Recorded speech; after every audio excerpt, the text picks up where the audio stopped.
consciousness necessary for the internalization of this full gamut of pain? Yes. Now, what people incorrectly thinking, well, they're not experiencing pain, so everything's okay. What is the most responsible case for oral opioids? I am not pro-opioid. I am not anti-opioid. I am pro-patient. Prescription opioids were overprescribed. They were overmarketed. There were bad actors doing bad things. But it's not that simple a story. Did it have bad consequences? Yes. Did it have good consequences? Hell yes. I am sure everyone has heard of, and yet if you asked most people to define it, they wouldn't be able to define it. I'm talking about none other than fibromyalgia. Fibromyalgia is frequently preceded by some event. Societal burden of chronic pain is terrifying. It's astounding. It's more than diabetes, heart disease, and cancer combined. What are the other areas where LDN is just captivating the world? It's one that I use more and more and more because of its safety profile and its potential for getting me a home run. Is there a part of you that thinks, this is a guy who's going to be in chronic pain the rest of his life? Or do you look at a guy like that and say, no, we can fix this? I've never hit a point in my career with a patient where I've ever said, we're done. Like, I got nothing. I got nothing. Hey everyone, welcome to the Drive Podcast. I'm your host, Peter Attia.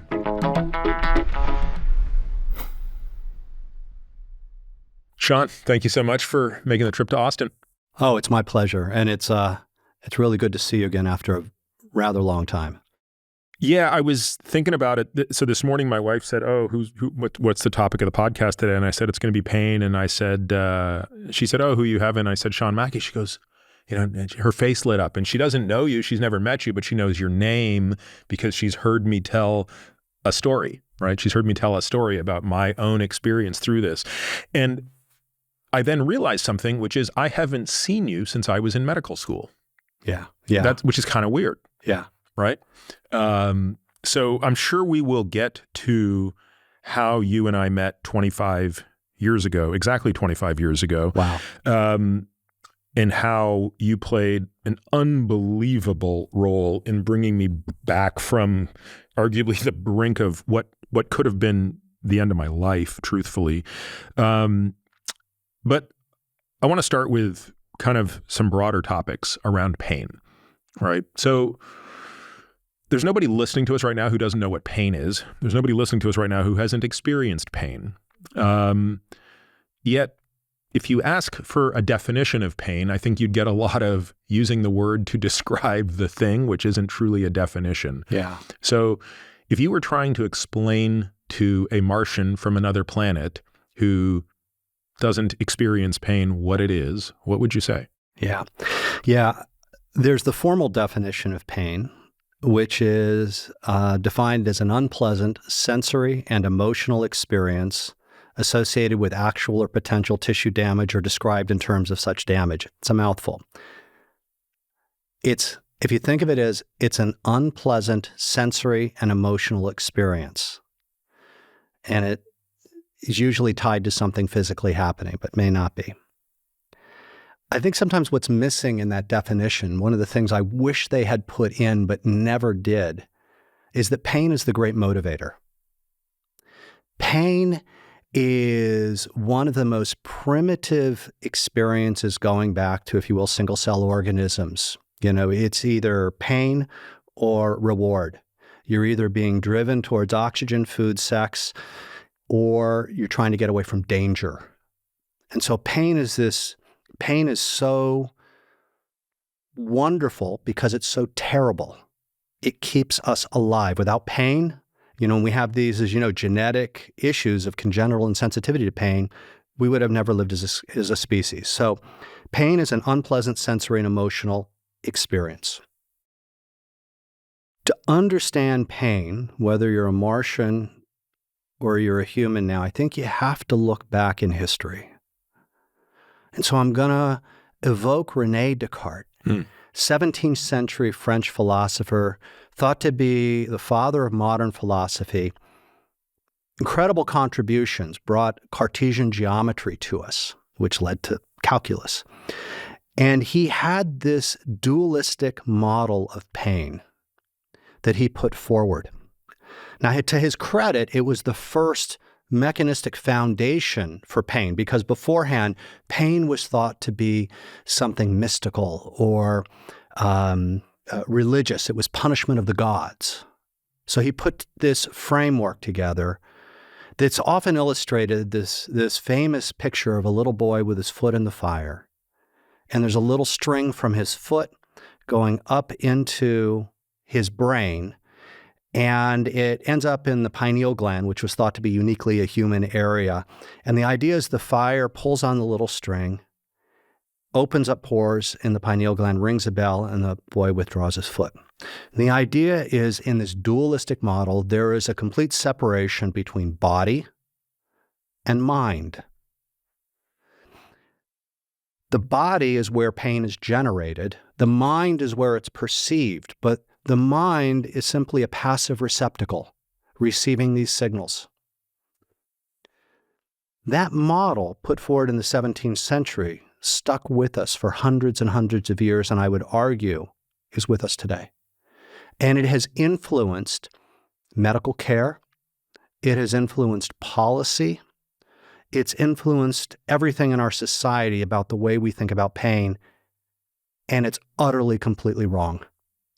So, yes, he got Cartesian geometry right, but he really, complete bollocks, screwed it up when it came to pain.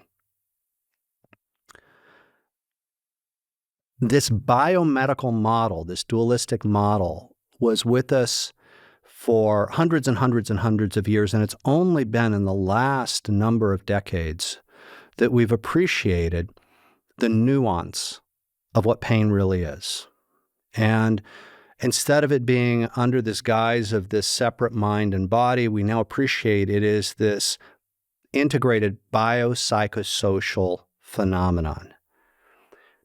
Meaning that, and I think this is one of the most important things that I'd like to drive across. I'm going to introduce a term. We're going to get to a term called nociception, which are the electrochemical injury signals that occur in the periphery, that what goes on in the body and what goes on in the brain, the experience of pain, they may have nothing to do with each other or very little linkages. And we're going to hopefully unpack that. So hundreds and hundreds of years, we're basing it on René Descartes' dualistic model. We still see this in medical care right now. You're a surgeon, for many, many, many, many years when I talked with the surgeons, they were firmly of the opinion that the amount of pain that a patient had after surgery was related to, how much the scalpel cut and how much tissue damage was done. And I think it's only more in the last 20 or so years, I'm seeing surgeons really embracing this model that what people bring to the operating room table directly influences how much pain they have, like their early life experiences, all this stuff. And we'll talk about that. And Sean, just to interrupt for a second, thinking through the history of medicine a little bit, the latter part of the 19th century brought a couple of other tools to pain, right? So between local anesthetics, cocaine down to lidocaine, and general anesthetics in the form of ether, which finally allowed surgeons to cut people without having to hold them down while they screamed. It sounds like that didn't shed any new light. That was viewed in the one hand as just a blunting instrument, but it didn't change the model. Didn't change the model. Okay. Yeah, had no influence on that model, which just, I think has had tragic consequences in the care of people, particularly with chronic pain, particularly women with chronic pain who have felt stigmatized, invalidated, because absent something that's obviously wrong out in the body or the periphery, they were just labeled as being histrionic housewives or being told it's all in their head. Not just women, but also some men as well. And so it's only with that evolution of our perception or our model into a biopsychosocial model that's gotten much better.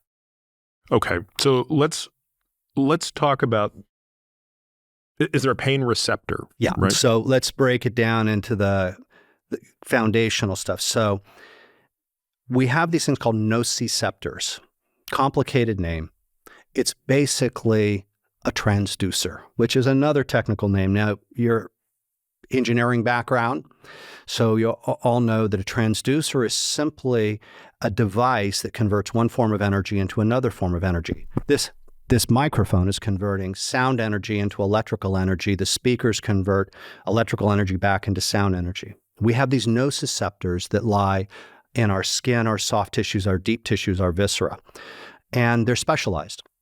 And they convert, well, different forms of energy into electrochemical impulses. They take pressure, they take heat, cold, they take chemical changes in the form of pH that can occur during infection.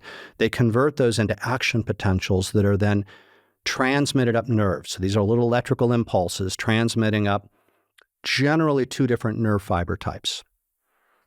These two different nerve fiber types, one is called a C fiber, which is thin and slow. It's really pokey. And I don't know if I'm getting ahead if you wanted to go more into it, but you got this pokey, slow C fiber that transmits at about 1 meter a second. And the frame of reference, if it helps, is think about your thumb is about 1 meter from your brain. So an impulse on a C fiber from your thumb to a brain takes about 1 second to 2 seconds to get there. The other nerve fiber type, it's called an A delta fiber. It's got some nice insulation around it. It transmits 10 times faster. So it takes a little under 1/10 of a second to get your thumb to your brain. And to give a real world sense of the difference in C fibers and A delta fibers, think back to the last time you stepped on a tack in the carpet, you hit your thumb with a hammer, you twisted your ankle coming off a curb. What happened? Think back to that experience. You get this sharp jolt of pain that goes right to your brain. Those are your A delta fibers at 10 meters a second, rapidly getting up to your brain, rapidly putting into play systems to protect yourself from harm. You withdraw. You have a reflex that's occurring in your spinal cord. You're not even consciously aware of it. Your brain is setting into play escape mechanisms. The pain that you experience is sharp. It's well localized. You know exactly where you stepped on that tack. Then, about 1 second, 2 seconds later, you get this hot, burning, flooding sensation come over your thumb when you hit it with a hammer. And you think to yourself, oh, damn, this is really going to hurt. And it gets hot, it gets burning. Those are your C fibers, unmyelinated, slow, getting up to your brain. And what you also notice for the first time is you don't like this. This has an unpleasant quality to it that you didn't get as much with that A delta sharp pain, but you're getting with those C fibers. That's really clear. And Sean, the A delta is doing two things. It's, if I'm understanding this correctly, is it creating the spinal reflex where I hit my thumb with the hammer, the signal goes into the spinal cord out through a motor neuron to pull back without me having to think about it, correct? That's exactly it. And, it is synapse, and there are synapses in the ventral or anterior, the front portion of your spinal cord, which is as you know, your motor part of that spinal cord. They're making synapses, and it's causing a classic withdrawal effect. But am I also feeling the pain? Am I perceiving the pain? And if you could do a thought experiment where you could eliminate the C fiber in an individual, yes, would they still feel pain? Yes. Yeah, they would still feel pain. So there's still a central component to what the A fiber is doing. Those A delta fibers are still going up. Going up. They're in the spinal cord. They cross over to the other side. They head up through. So there's an afferent and an efferent to the whole thing. Indeed. Okay. Indeed. We think of these pathways. The main one that we all learn in medical school and we think about is a spinal thalamic pathway. This goes from the spine up into your brain. We're going to get there. But yes, if you had no C fibers, you would still feel pain. That's one of the other things I think it's important to understand about pain is we've been trying to knock this out for untold years.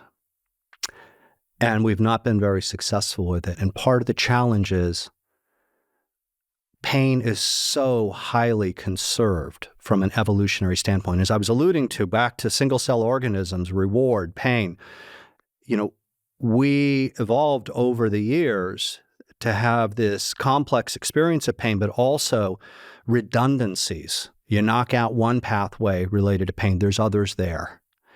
And they find their way up into the brain just about no matter what. Just thinking about this through an evolutionary lens, lots of debate about this in the animal kingdom, right? Like, does a goldfish feel pain? Yeah. Right? Do we have a clear sense as to how far from humans and or mammals you go where you still clearly have C fibers and A delta fibers? You could go pretty deep in there, and I get the debate. It's a great debate over wine or beer, and I understand actually taking it seriously and having that debate. A lot of different opinions on this. I actually don't engage in that debate, because I think you have to, first of all, define the thing that you're debating. You have to very clearly define the thing. And in this case, our definition of pain is a rather human experience of pain. This is where I was actually going to go, if I can just give you that window so Please. You'll know. What I was really going to ask is a question about consciousness. Yeah, is consciousness necessary for the internalization of this full gamut of pain? Yes. You believe it is? I believe firmly it is. And, I'm a recovering anesthesiologist. I haven't done it now in, 20 years. But when I did it, and when you were, operating on a patient, the patient is unconscious. They are not experiencing pain. You need a conscious brain for the experience of pain. Now, what people incorrectly made the leap of is thinking, well, they're not experiencing pain, so everything's okay. That would be a logical fallacy, because all those signals are still coming from the body, still hitting the spinal cord and having their impact there. All those injury signals, because let's face it, when you do surgery, it's really nothing more than a controlled injury.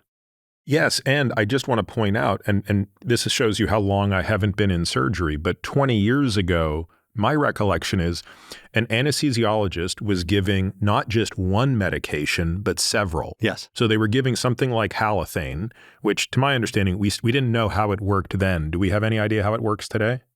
Better. We still are trying to unlock the whole consciousness aspect of things, but we're inching our way there. But it wasn't enough to give that. Right. We still, when I say we, the anesthesiologist still had to give typically a narcotic. They were still typically giving something like fentanyl, even though the patient was unconscious. Yes. They were also often giving an amnesic so that they wouldn't have any recollection of what was going on.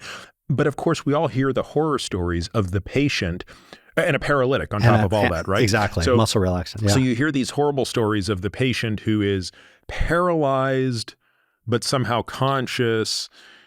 You can miss on this state sort of thing. But just to make sure I understand, in theory, a paralytic and an inhaled anesthetic should be sufficient to eliminate the perception of pain in a patient who is being cut. Yeah. Part of the challenge was, and now here, I'm starting to step outside of my wheelhouse, even though I was a member of the anesthesia tribe for a long time, is the levels of volatile gas anesthetic that you need to necessarily obliterate reflexes and full nociceptive impulses would be so high that it would depress one's blood pressure. Got it. And so you augment that with an opioid. Understood. Like fentanyl, like morphine, like whatever. And you combine those together, and that's why what the anesthesiologists do is quite magical. Got it. So in other words, you give the inhaled anesthetic just to get unconsciousness, but not to fully suppress the nociceptive system. Instead, you bring on the opioid to do the remainder of that work. They're working synergistically, and they're working at different mechanisms. Got it. And during that process, the patient is not feeling pain if they're unconscious, because you do need a conscious working, aware brain to feel pain. But all of the electrical impulses coming in from the body that are slamming into the spinal cord and the brain are open full bore. They're impinging on all those brain systems responsible for stress responses and So does that autonomic mean control. we are seeing a cortisol surge? We're seeing whatever one would expect a conscious person to experience with epinephrine, norepinephrine, cortisol, all those things still surging out Yes. in response to pain. Yes, and in response to nociception. Independent of perception of pain. Right. And you notice that I'm trying to be precise in my language here. Mm-hmm. Because since they're unconscious, there's no pain, but there's plenty of nociception. Arguably more than you would ever experience. I mean, if you think about what we do in surgery, my God, take Astounding. a scalpel Yes. and then take an electrocautery and start burning tissue. Right. There's no level of nociception you could ever experience like that while being awake unless you're in a burning car. Absolutely. That's exactly it. And it's remarkable through modern medicine that we get people through all this is a reflection of advancements in surgery, advancements in anesthesiology, advancements in postoperative care. But it is no different than a controlled injury. It's done in a nice sterile environment, but it is a massive injury that people are undergoing. Yeah. And they're just not awake, and it's nice and clean and sterile. But there is a stress response associated with that. Most people recover well. One of the hot topics of research these days is why do most people recover, but a certain percentage of people go on to have persistent pain after surgery? That's an area that I used to research years ago. Many others are doing some great work in that space. Turns out that a lot of the factors, we're going to get to this, is what people bring to your operating room table, meaning early life events, levels of emotional health, cognitive health, and everything else. So to answer your question and getting back to it, no, I don't believe there is the perception of pain without a conscious brain. And there's all sorts of nuances to that. Yeah, so let's go back to something you said at the outset from an evolutionary perspective, which is pain and pleasure have been the driving factors that have been the engine of natural selection. Yes. But clearly those things have had to work in pre-conscious models. Yes. So that means that whatever we're defining as pain there did not include a perception of pain. Yes. So what does that mean? That's where it gets muddy. And there's smarter people than I that would probably be more articulate. But I think this is why I think on first principles, you have to define the thing that you're talking about. When we typically talk about pain, we're talking about it from a uniquely human standpoint. Does a dog experience pain? Easier to accept. Yeah. Easier to accept. I'm a dog person. I believe they experience pain. You move on down the evolutionary. At what point? Right. Does a goldfish experience Does pain? it? Goldfish clearly experiences nociception. They clearly have all the classic withdrawal, protection, survival aspects of it. But what level is there a conscious brain that is translating it? And also on top of it, remember in our human definition of pain, we bake in it's an unpleasant sensory and emotional experience. Does a goldfish experience emotions? I leave that to the goldfish experts. You see how muddy it gets, yeah. And you go down rabbit holes pretty quickly. Which is why I tend to stay with humans. Which is hard enough, by the way. Yeah. So how does everything you just said differ or overlap with neuropathic pain, or that sort of burning pain that I'm sure some people are familiar with? Certainly I was familiar with it for several years. Yeah. Is that simply a subset of this? Are there various different types of pain that don't have a clear cause-effect relation to tissue damage? Yeah. So we have different ways of categorizing pain, putting it into different buckets, if you will. One is nociceptive pain. And you'll note that word nociceptive sounds very similar to nociceptors, and it's by design. It means that It is pain caused by activation of primary nociceptors, whether it be in your skin or soft tissues or in our viscera. And it tends to have certain qualities. It's very easy to localize. You know exactly where it is. It has a certain intensity. That nociceptive pain tends to be time-limited, responds well to short-term use of analgesic agents, acetaminophen, NSAIDs, COX-2 inhibitors, opioids, and it tends to go away. And this is the kind of pain that occurs after typically acute injuries. You then have visceral pain, which as a former general surgeon, you understood this. This is due to activation of those primary nociceptors in our viscera. Now, the difference and why we bring up the distinction with visceral pain that is either in our thoracic viscera or abdominal or pelvic viscera is that the receptive fields, that means where those nociceptors serve and what we perceive, are very diffuse and wide. When you get a stomach ache, you can't put your finger exactly where it hurts. You tend to put your whole hand over it and say, it hurts here. It's diffuse. That's because the brain, the spinal cord and the brain have these diffuse receptive fields which expand the area.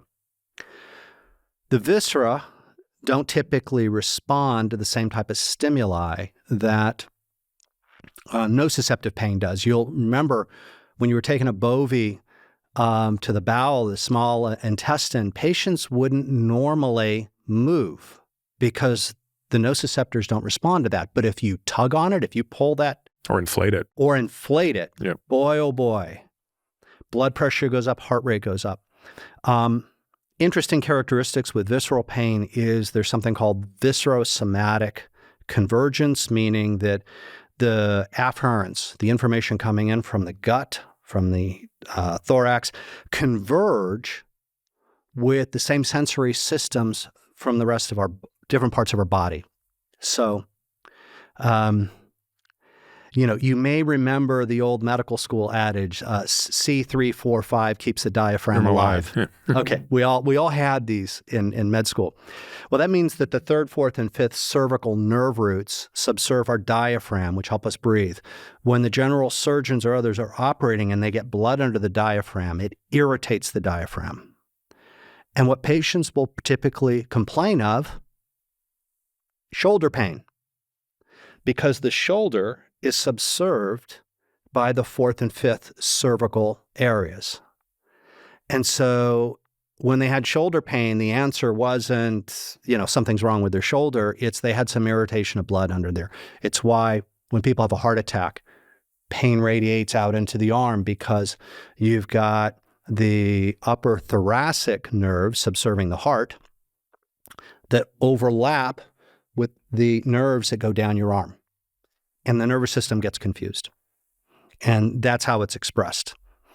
And if you like the neurosciences, it's all pretty cool. If you're experiencing it, not so cool. Let's get to neuropathic pain. And by the way, on visceral pain, what is the response to treatments with respect to the way we saw in nociceptive pain where, hey, great response to these NSAIDs or opioids or whatever?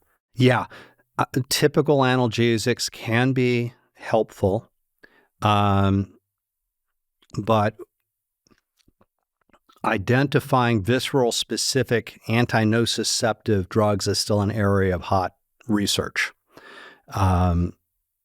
These days, it's more about trying to identify the causes of visceral pain and, reducing substances that are winding those nociceptors up. Neuropathic pain, another bucket. Neuropathic pain means injury to either the peripheral or the central nervous system. The nerves out in the body, it's either injury or dysfunction too. Nerves out in the body or the nervous system in your spinal cord or in your brain. Classic, you get nerve injury from a trauma, from surgery.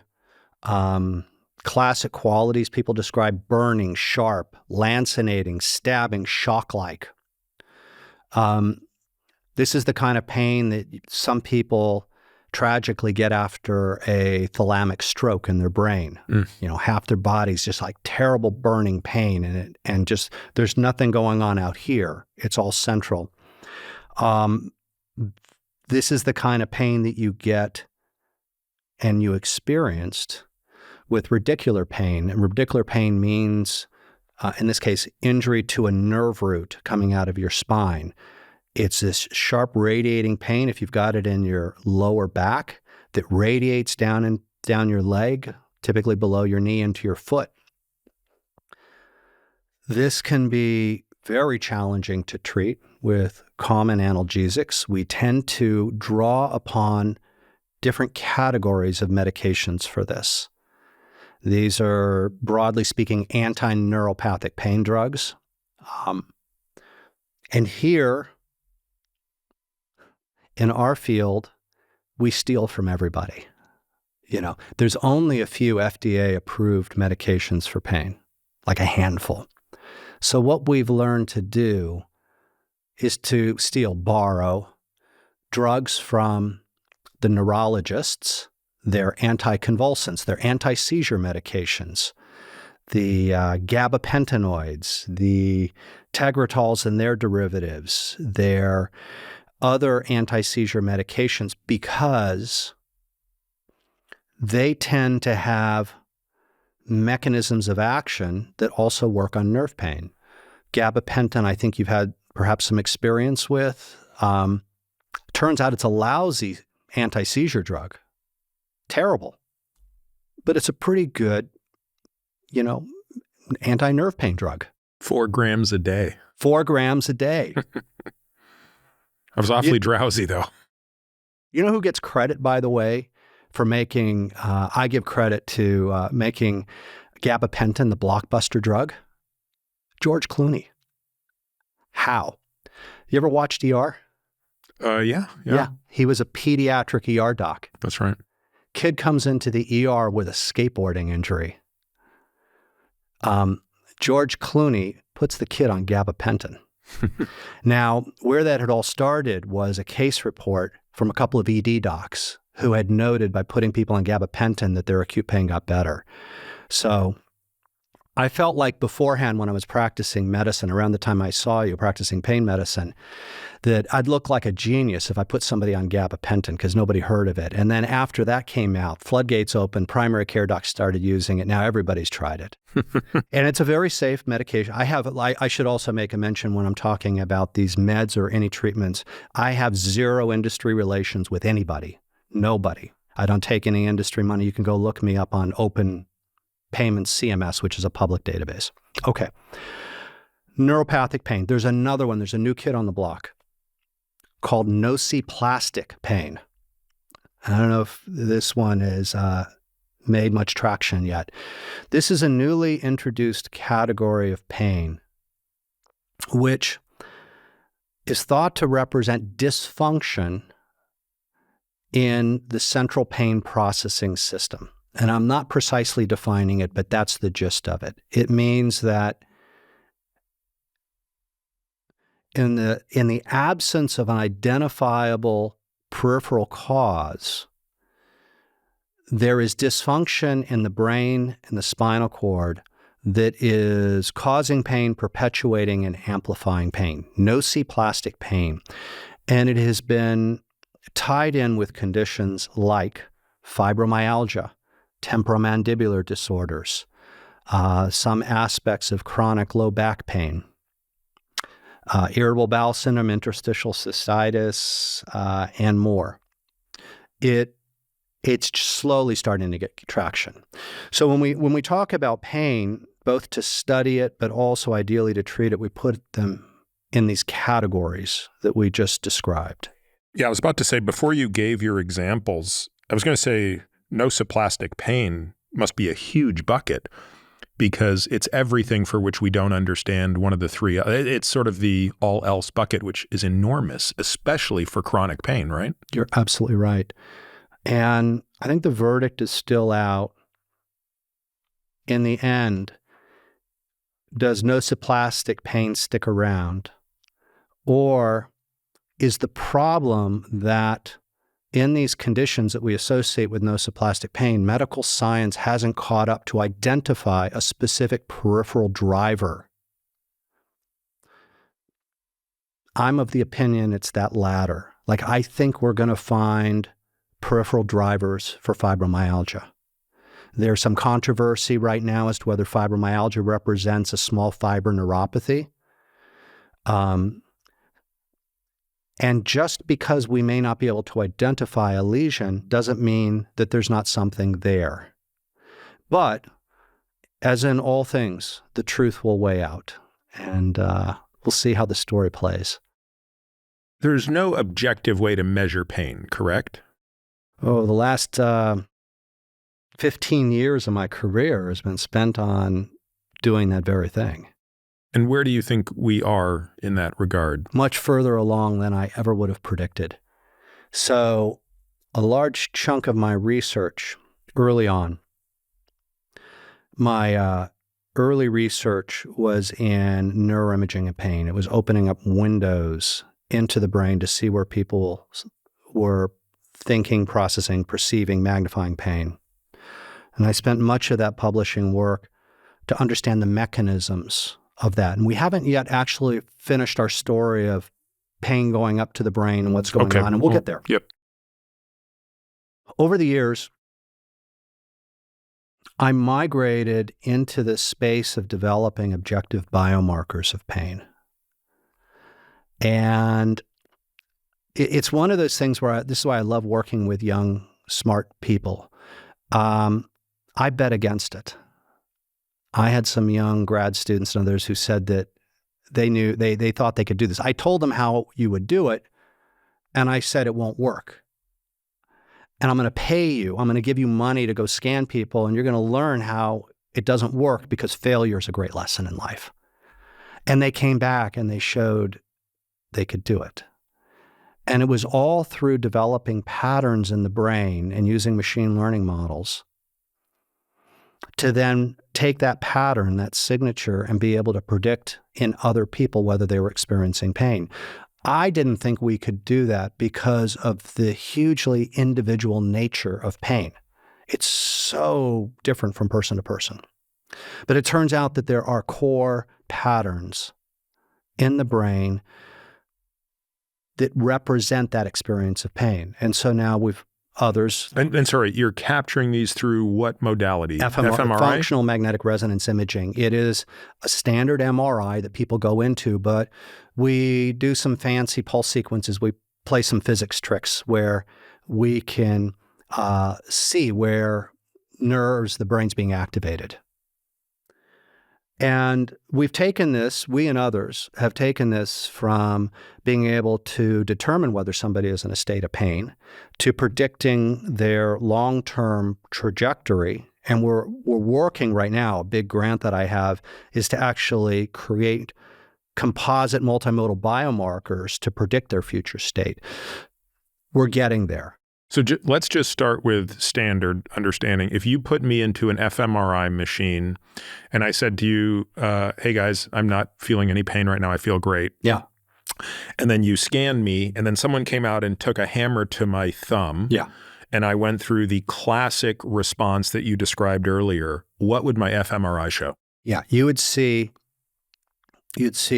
rather dramatic increases in activity in brain regions such as the thalamus, the posterior insular cortex, the anterior cingulate cortex, particularly the dorsal anterior cingulate cortex, and a number of other areas.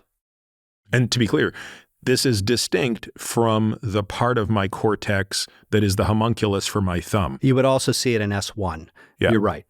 And indeed, what we've learned through this, that there's no one single pain region in the brain. That's another mistake that was made along the way. We all thought we were going to find a brain region, Yep. Then we can knock it out, right? Just go cut it out. And it turns out that didn't work.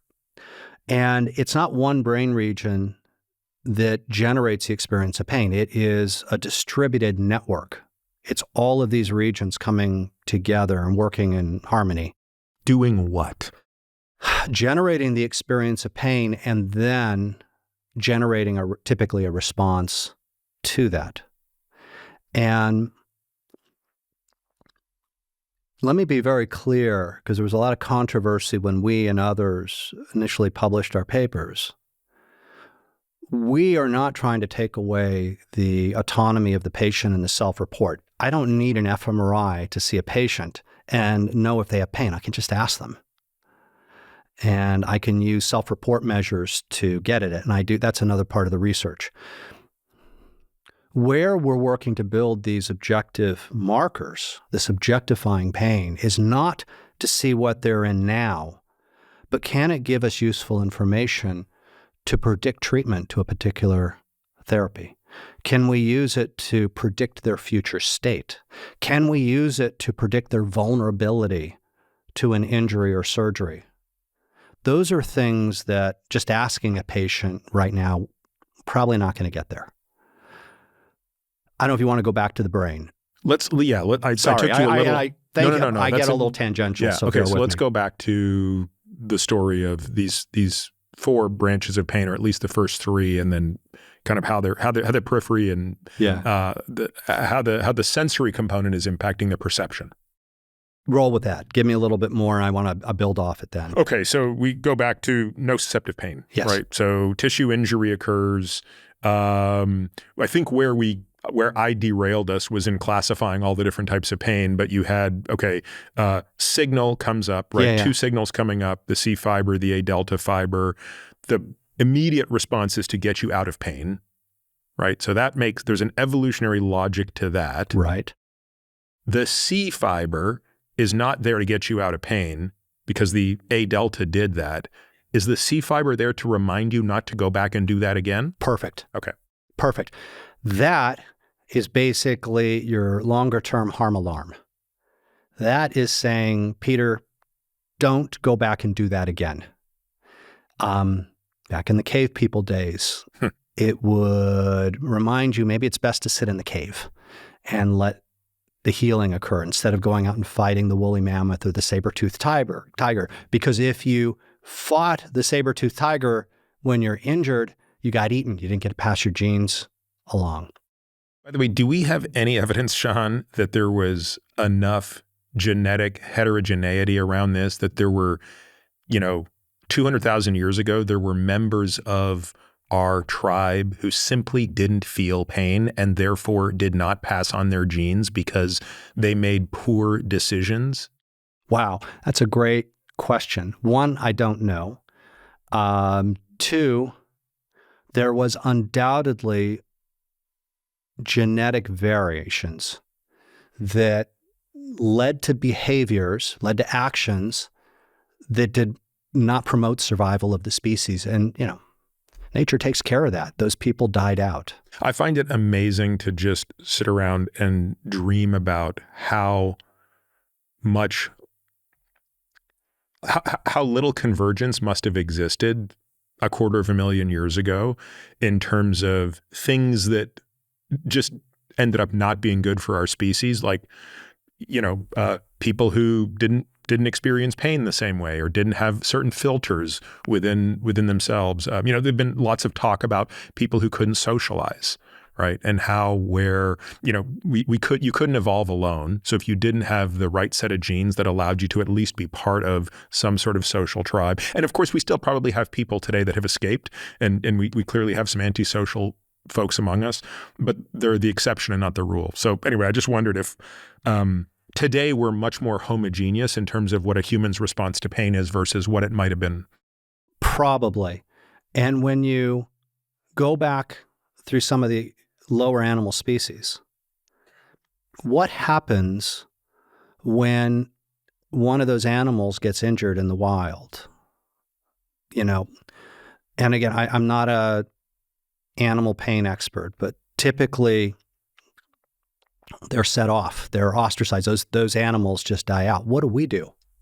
We come together as a community and we help those people. We developed empathy for pain. I did some studies on that. And that has gotten hardwired into our brains to be able to recognize when people are in distress and pain and to reach out and help them. That was clearly beneficial to our species and conserved.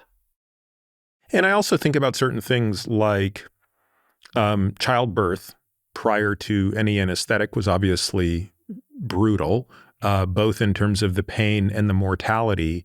And yet there's no evidence that, like, people were deciding, maybe we ought not to do this. In other words, the drive for procreation somehow overcame what must have been, brutal.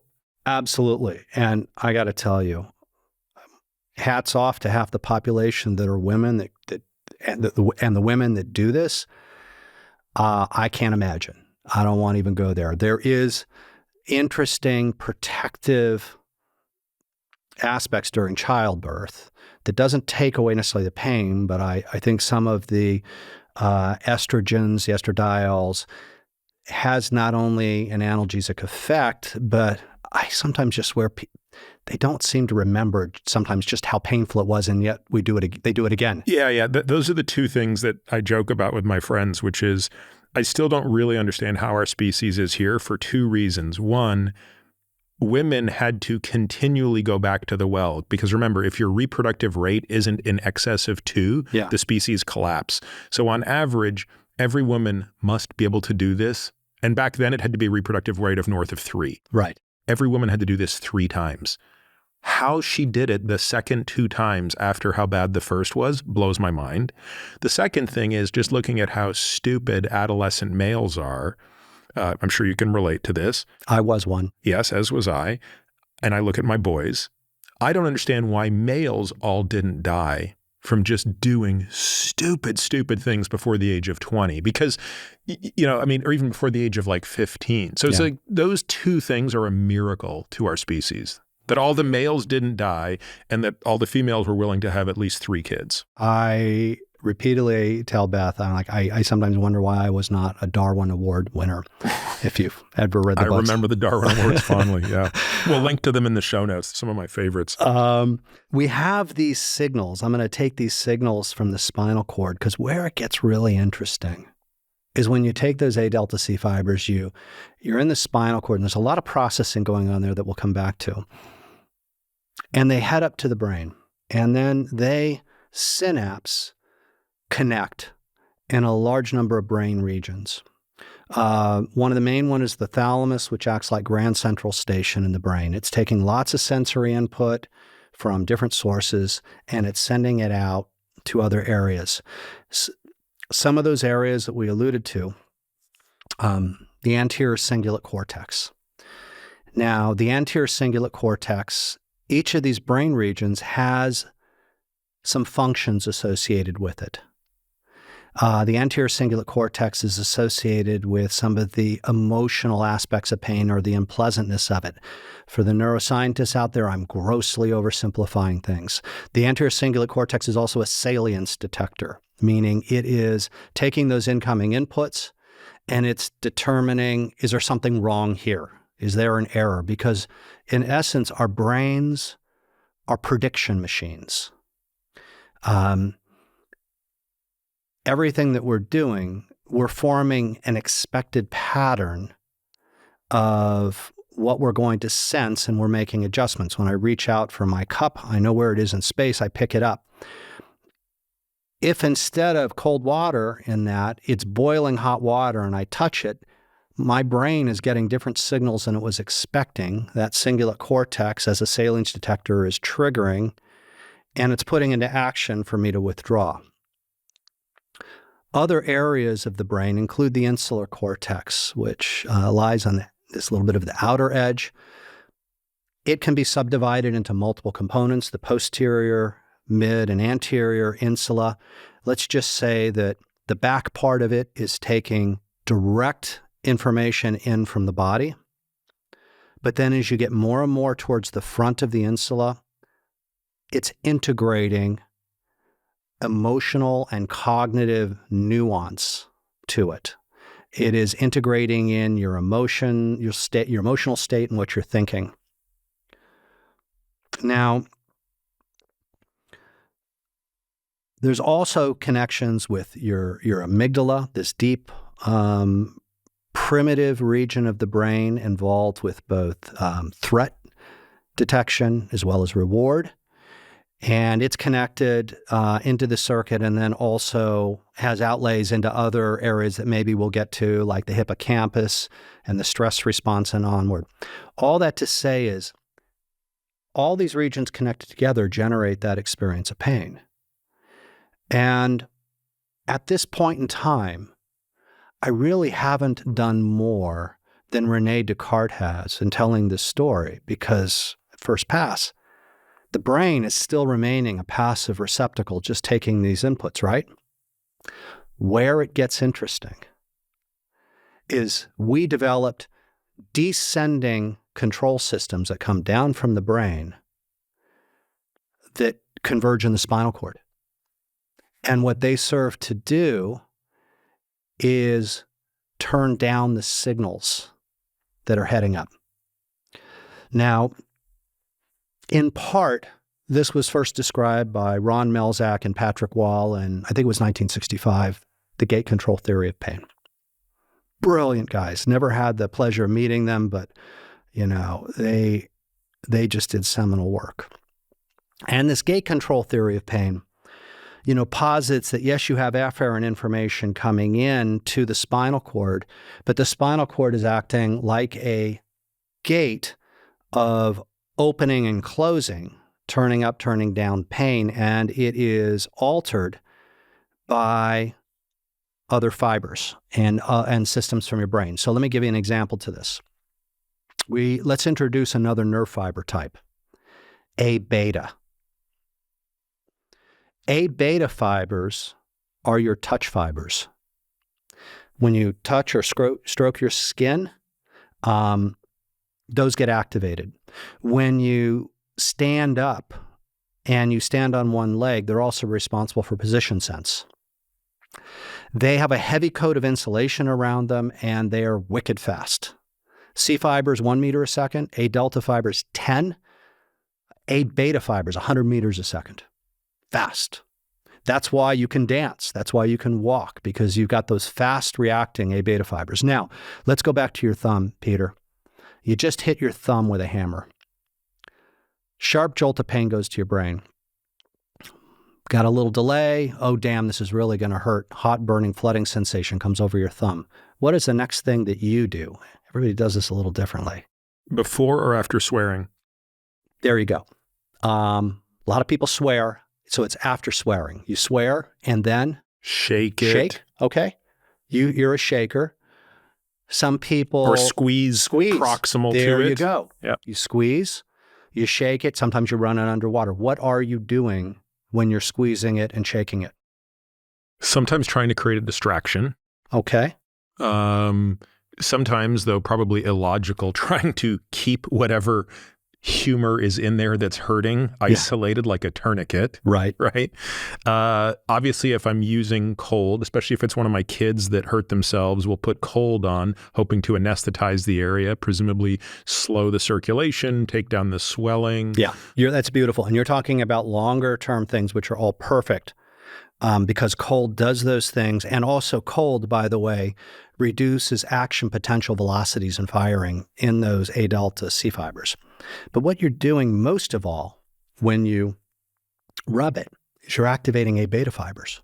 You're actually not influencing much your A delta or C fibers, those nociceptive fibers. You're not really impacting it there. That horse left the barn. That horse left the barn. And that horse is, you got horses still running out the barn. You can squeeze all you want for the time being, and the horses are still heading out and hitting your spinal cord. But where things get interesting is the A beta fibers, those touch fibers, they're coming into a slightly different area of your spinal cord, and they're sending over projections into where those nociceptive fibers are in your spinal cord. And they have an inhibitory role. That's the take-home message. So the A beta fibers are inhibiting the signals coming in from where you hit your thumb with a hammer and preventing them from going to your brain. It's a beautiful example of neuromodulation. You're doing your own neuromodulation with that. And we're all hardwired to do that thing. And there's a medical device that takes advantage of that. You're familiar with the TENS unit? Yep. TENS is TENS, transcutaneous electrical neural stimulation. Now, what TENS what it originally did, there's been modifications of it, is when you turn on what you do with the TENS, I know you know this, is typically little black pads that you put over the area that hurts. You put an electrical stimulation through these pads. They're activating A beta fibers. And so you do them over here, and it's having a neuromodulatory effect back in the spinal cord. Pretty cool when it works. And how do you predict? Patient comes to you and they're experiencing some pain. What are the clues that would tell you, I think TENS is going to be successful here? In other words, I think that activating A beta fibers is going to be a tool that will reduce your perception of pain, because that's what we're doing, right? Everything that you do is, how do I reduce your perception of pain? I can't necessarily take away. I mean, if they have an injury that needs to be resolved, they shouldn't be seeing you. They should be seeing the surgeon or whoever fixes the physical injury, right? In short, yes. I would just build on that I would say our job as pain docs is to help reduce the pain and help them down a path of functional rehabilitation. Mm-hmm.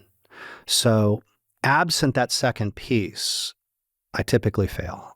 I'm leading them down a road of functional rehabilitation, which involves physical, psychological, social, emotional health, all things you talked about beautifully in your book. So who is I hate to use the word poster child, but who's the patient that when you see them, your intuition says TENS is going to really work for this person? Somebody with, I think, more, this nociceptive musculoskeletal pain. I tend to think of somebody for whom TENS is more likely to work, something that has more of a classic nociceptive type of pain problem. Beyond that, it's a trial and error. And that's part of the frustration in pain management and in healthcare in general, is the lack of a precision approach and the very frustrating, laborious trial and error process until we get something that works. So we talked about the gate control. We talked about TENS. Can I put a bow on the gate control thing to make sure I understood it? Yeah. Because it seems like a very important idea, but I also think I might be missing the juice. Is the idea that 10 people could experience the exact same peripheral injury? If you could map the action potentials, they would look identical. You could even see identical perceptions, but they could have 10 different gating channels within the spinal cord and therefore perceive pain differently. I just want to make sure I've captured what the gating theory states. You are right. You're right with that individual variability in pain. We haven't talked about the brain's role in the gate control, which we're going to get to, but just getting to your question, there's been some elegant studies. A guy named Kim years ago did a beautiful study where he applied a 48 degrees Celsius stimulus to 500 people. 48 degrees Celsius, I think it's 121 degrees Fahrenheit. Somebody will look it up. And you apply it to the arm, the hand, and then ask, what's your pain score? And what he found was a perfect distribution of people who said, this ain't painful. Ain't nothing. And then that's like 0, 1 out of 10. Some were like, it's a little painful, 2 or 3. And others were like, a little more moderate, 4, 5, 6. And you got all the way up to some people saying, oh my God. You're burning me. You're burning me. Take that off immediately. 10 out of 10. I do the same thing in a medical school demonstration. I can't call it an experiment because I'm not getting I or B. But when I teach the neuroscience class around pain, I bring in a circulating ice water bath. And you want it to circulate because if you just stick your hand and leave it in still, you get a boundary. Gets warmer, yep. So a circulating ice water bath, and I ask them to dip their arm in for 15 seconds. Pull it out, whisper in our research assistant's ear what their pain score was. We tabulate that all up, and at the end of the class, I show the medical students, and it looks just like that line I mentioned to you before. You got some people in the class who say, I could keep my hand in there all day. And there was others who were like, oh my God, I couldn't even keep it in there at all. 10 out of 10. The whole point of that is to drive home one of the key messages in our discussion. The amount of stimulus or nociception may have little to nothing to do with your experience of pain, and why that is so important for healthcare professionals to understand is because for so long we have projected our own experiences onto everybody else. So here's another experiment that you won't be able to do unless you get to teach this class on multiple days. But it's to go one step further, which is to do the same thing every day and see how they compare their score from day to day. I'll tell you my experience with that. I do love to use a cold plunge. Okay. So my cold plunge is at 42 degrees with circulating water. So I don't know what that makes it feel like, but it feels like it's somewhere in the 30s. There are days when I can spend 10 minutes in there and feel like nothing is wrong. There are days when, I'm not kidding, 30 seconds in, my ankles hurt so bad, I want to scream. Yeah. And I think, what's different? Like, it can't be the circulation in my ankles is better one day to the next. They're a relatively avascular part of my body. Why is it that one day I can spend 10 minutes and not know I'm in this water? I mean, I know that I'm cold, but it's more like my core temp, but my joints don't hurt. Yeah. And on another day, the throbbing in my joints feels like somebody's hitting them with a hammer. And I'm the same person. So in other words, your point is well taken, but I would say there's a second dimension to it, which is even as individuals, we can experience things differently from day to day. You're absolutely right. And maybe that's a good opportunity to build on that and introduce more of the brain. So we've talked about the functions of the brain, the anterior cingulate cortex being some of the more emotional, as primary somatosensory cortex, the homunculus being more sensory. The insular cortex has an interoceptive state. It's like our internal awareness of our bodily state. We talked about the amygdala. Now let's introduce also the prefrontal cortex. The prefrontal cortex, the big thinking part of our brain up here, both the ventral medial and the dorsal lateral, play a key role in our modulation, our cognitive control of pain. And these systems, the prefrontal cortex, the anterior insular the insular cortex, the cingulate cortex, all have those descending projections back down to the spinal cord. So we talked about the gate control theory of pain in the context of rubbing your finger out here, a peripheral neuromodulation. Where it really comes into play is when you introduce brain systems, the brain and your emotions, your cognitions, your beliefs, your early history, and that influence on pain. That's where it gets really exciting. And that's sending descending pathways down. So I would argue, in part, that your experience of cold water in that moment may have been driven in large part by your mental state before you got in. And maybe we'll talk more about the intersection of sleep and pain, but huge research in that space. Your state of anxiety, apprehension around this, your all sorts of cognitive, emotional aspects weigh into your experience of pain. And yes, there's also circadian rhythm aspects related to this from hour-to-hour fluctuations.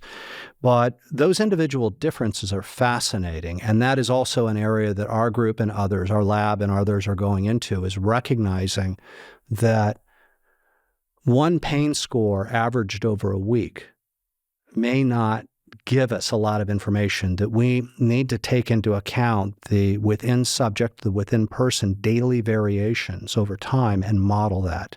Now there seems to be kind of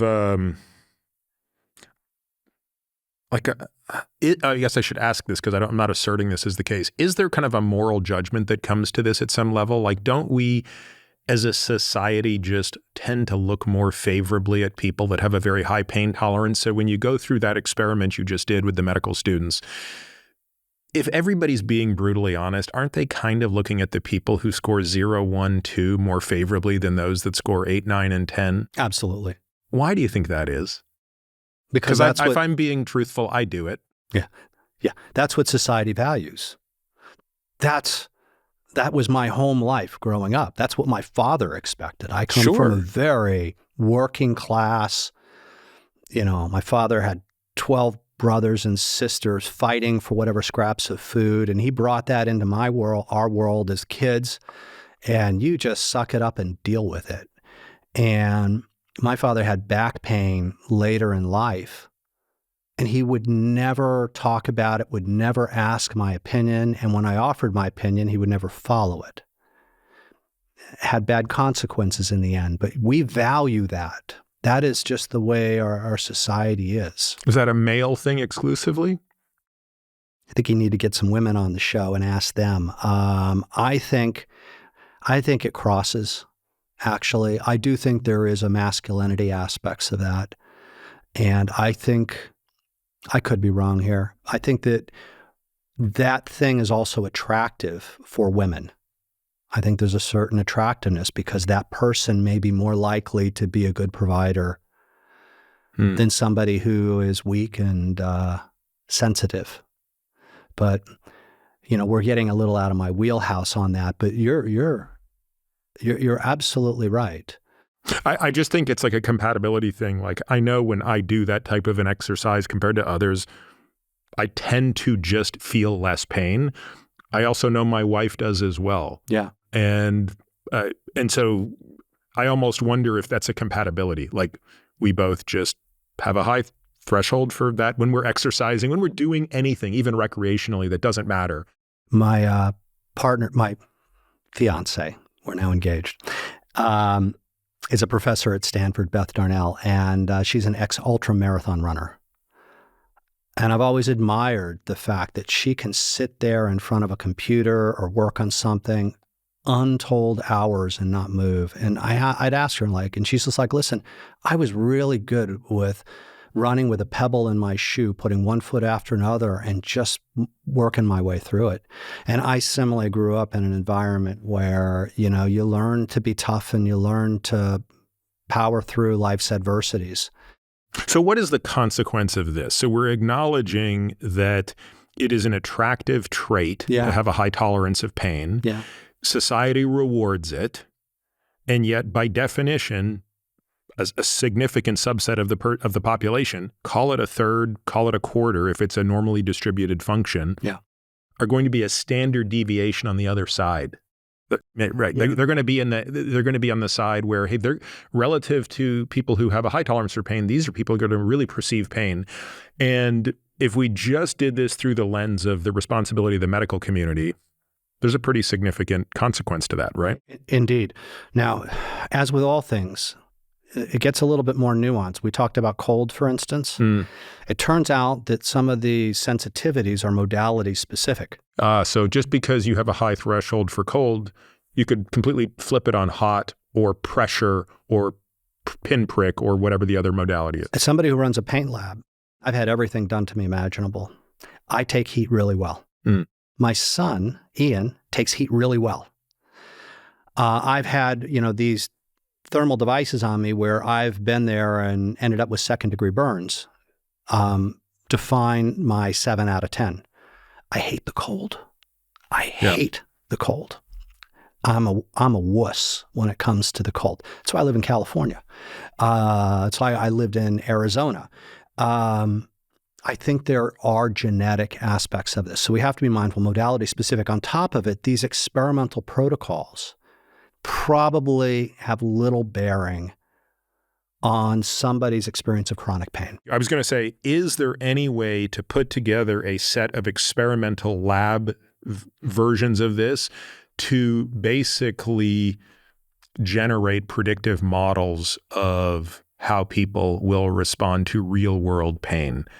And I think where you're going with chronic pain is even more relevant, right? So for example, why do some people have a disc herniation that leads to, manageable pain, whereas for others, the exact same injury by every metric available to us produces a totally different set of consequences? And Right. what do we do about that? And because this is now where we move out of that Descartesian model, we appreciate the role of the brain and its modulatory capacity, its ability to turn the amplifier down. And so if you're thinking about a stereo amplifier, we talked about how some people to a certain stimulus might be a 0 or 1 on the dial, some might be a 10. But what we didn't talk about are people's capacity to now manage their pain, cope with their pain, their level of self-efficacy around their pain. Athletes learn how to manage their pain and suffering. Where they run into problems is when the sports are over, they're retired. That's when I see them. So there are many factors that predict how well somebody is going to do with chronic pain. They align with a lot of the stuff in your book. So, there's the level of a person's self-efficacy plays a role. There is the presence or absence of whether they've got underlying depression, anger, anxiety, something called catastrophizing. Terrible word, very important concept, probably one of the most predictive of amplified pain. What about other things? You talked about sleep deprivation. Any other physical things, exercising, not exercising, insulin resistance, non-insulin resistance type of, what are the other things that might factor into this? Yes. One of the biggest predictors of diabetic neuropathic pain is glucose control.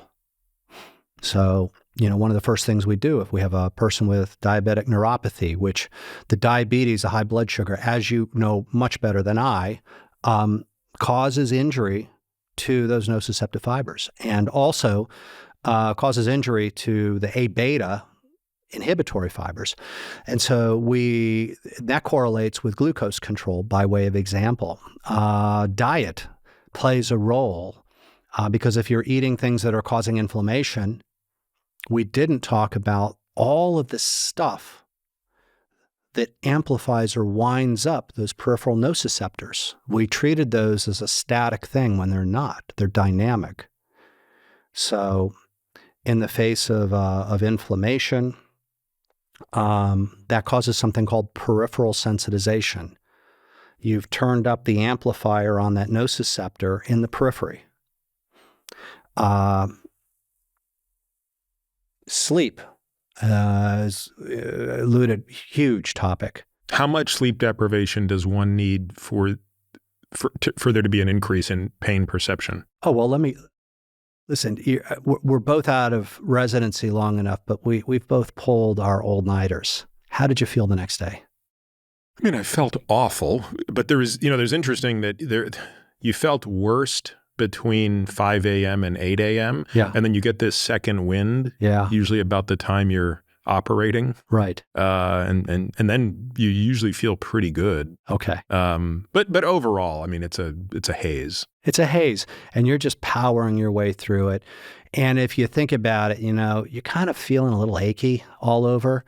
Now, it's not that because of lack of sleep, something has changed in your muscles. At least I don't think there's good evidence for that. What has changed is your set point in your brain and your spinal cord for the perception of pain. You feel like crap. Now, imagine if you're doing that day after day after day and not getting sleep. That really messes up your central nervous system and that modulation around pain. What happens is it changes your set point and it impairs that prefrontal cortex and its ability to modulate pain. When you went through, Peter, your bad episode of back pain, did it impact your sleep? Yeah, for sure.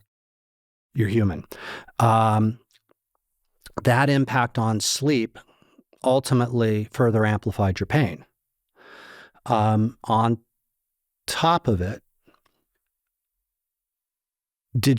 how did you feel during that? And outside the pain, how was that affecting your overall life and your thoughts and your emotions? Total disaster.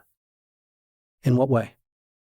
Well, I mean, look, there's so much going on. I mean, I'm happy to tell my story because it's a great introduction to kind of the work you've done. So for folks that haven't heard it, and I've shared this before, and we were talking before the podcast, I don't remember how much of this is in the book because at one point I wrote all of this out. I'm pretty sure much of it got cut out.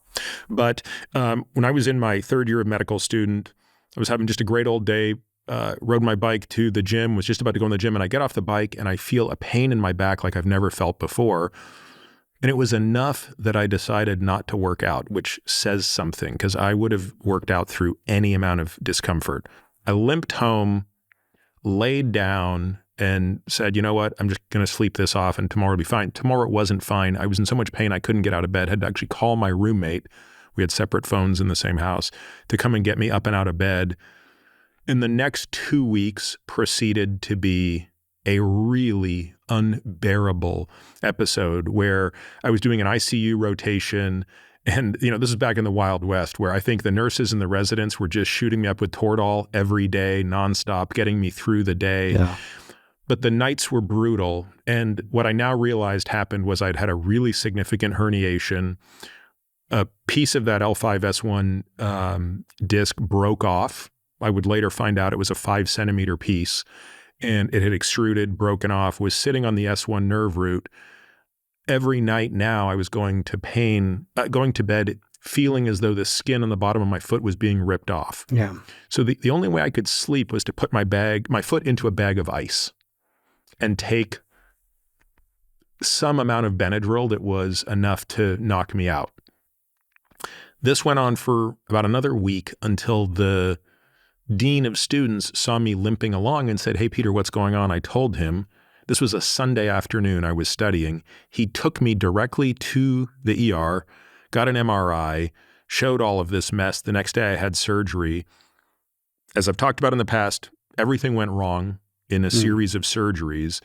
And fast forward 3 months, 3 trips to the operating room, multiple discectomies, laminotomies, multiple levels. In theory, my back should be fine. I'm anything but fine. I now have a new pain. But this is unlike anything that was related to my back. This is where you come in. I now have a pain that is so significant, and it sounds grotesque to explain it, but this is all it was. It felt like someone was reaching in my body from my kidneys into my groin and tearing my testicles out from the inside of my body. So needless to say, I was out of commission. I did not move. I laid on a floor 24/7. And to your point, how did I feel? Well, it wasn't just that I was in so much pain that I couldn't do anything. It was I watched my life disappear. So it went from you're not going to graduate from medical school on time to you're not going to get to do a sub-internship in surgery to you're not going to be a surgeon to you're never going to walk again. So by that point, the overlap was how were the opioids that I was being prescribed to control the pain tripping into these are a tool to numb me to this entire experience. So at this point, and I've talked about this in the past, at this point I was taking I think I was up to maybe 320 milligrams of OxyContin a day, which is kind of amazing because if you and I took that today, if you and I split that right now, we would die. So that I'm mainlining 320 milligrams of OxyContin a day just to, blunt the emotional pain of this. I think says what we need to know. We can come back to the story of how I met you and how my life turned around from that point. And it's still a miracle for me to believe I actually graduated from medical school on time, despite that all happening now into my 4th year, because this was my 3rd year bleeding into my 4th year of medical school when all this was going on. It's kind of amazing. A difficult time. 3rd year's tough. But anyway, so we'll come back to what happened, but that's a long answer to a question, which is at some point, it wasn't even about the pain. The pain was unbearable, but it wasn't the most unbearable part. It was the expectation of what that pain meant for the rest of my life that became much more unbearable. It's a Terrible story, and I have to imagine one that has probably shaped you moving forward and, had a big impact on your life and what you've been doing. I call it the best, worst experience of my life. Yeah. More best today. The gratitude I have for that is, again, I wouldn't want to do it again, but it has been such a positive impact on my life. Yeah. Yeah. Well, I hope we can come back to that and talk about it more and the influence of all this other stuff that was probably contributing to your experience of pain and the bad stuff going on as a consequence of it. And it plays a role in like everybody else's life out there. And I think there's some key messages there. What would you like to segue to? Before we go into kind of like the ins and outs of what pain doctors can do, let's just talk about some of the bread and butter stuff on pharmacology. Okay. Right. So how can we navigate our way through what NSAIDs do, what opioids do, what COX-2 inhibitors do? What should people be aware of in using these things? Obviously, opioids are a remarkably controversial topic, but there's probably a nuance to it that's missing from the broader discussion. But why don't we start with a softball like NSAIDs? Yeah. How do they work? Everybody's heard of Advil, Aleve, naproxen, all of these things. Sure. So these medications are cyclooxygenase inhibitors. They reduce prostaglandins. What they do is a couple things. They reduce some of the inflammation. They're anti-inflammatories. So I was alluding very briefly that there are substances that can be released out in the periphery during injury that wind up that nociceptor and amplify it. Prostaglandins, histamines, cytokines, interleukins, all of that, this inflammatory soup that occurs after every single surgery, every single injury that we experience, you get this inflammatory soup. And it's classically mediated by swelling, redness, temperature increases. And aspirin and a COX-2 inhibitor NSAIDs do a nice job in reducing that inflammation. Now, this is where medical science, you're going to probably be much more informed than I am on this, but medical science has been slowly shifting in its view of this. We have historically thought, take these medications in an acute injury, it knocks down that inflammation, and all is well and good. Well, some of the data was coming out in the orthopedic literature decades ago that people who were taking NSAIDs during total joint replacements were getting non-fusion of that joint to the bone. They were getting failures. And then more recently, there's been some question as to whether knocking down the inflammation is a good thing after all, that maybe that inflammation is part of the healing process, and that by giving an NSAID, aspirin, we're delaying the natural healing effect and causing more problems. So where's the truth? This is tough. One, I don't think we have the whole story yet on the NSAIDs. Two, I'm a gray guy, meaning I don't live in black and white. And I'm also appreciated that every medical field has their own lens that they look at in the world. And I think we have to appreciate the complexity of the patient, meaning if it's perhaps something minor and they can get by without the NSAID and it's not going to change significantly their level of function, then maybe not taking it will improve healing. They can't get out of bed, they can't go to work, but a naproxen helps them to do that thing so that they can engage with their family, with their friends, with work. Well, then heck yes, take the NSAID. If it's helping with that level of functional improvement. Now, are you talking about this through the lens of acute pain or only through the lens of chronic pain at this point? A little of both, but I think through chronic pain, we start to introduce all the broader, the longer-term negative consequences of this, impact on blood pressure, your heart, impact on your kidneys with long-term NSAIDs, particularly if you're older. I remember I think it was in your book, you took Vioxx. Yes. I loved Vioxx. I did too. And I still remember the day in, oh God, it must have been December 2001 when the FDA came down and said no more Vioxx. And I looked at my last bottle and I was like, oh God, no. I stockpiled it. I wish I did. I called up all the drug reps I knew because they couldn't like give it out. And I'm like, can you just hook me up? And so I ran out a stockpile of that for a long time. And, you know, this is another classic thing. If you can cut this if it's too tangential, but, you know, every field looks at the problem through their own lens. Here, you had a drug that was causing heart attacks. Well, I mean, in the world's most susceptible individuals at a relatively small absolute rate. Yeah.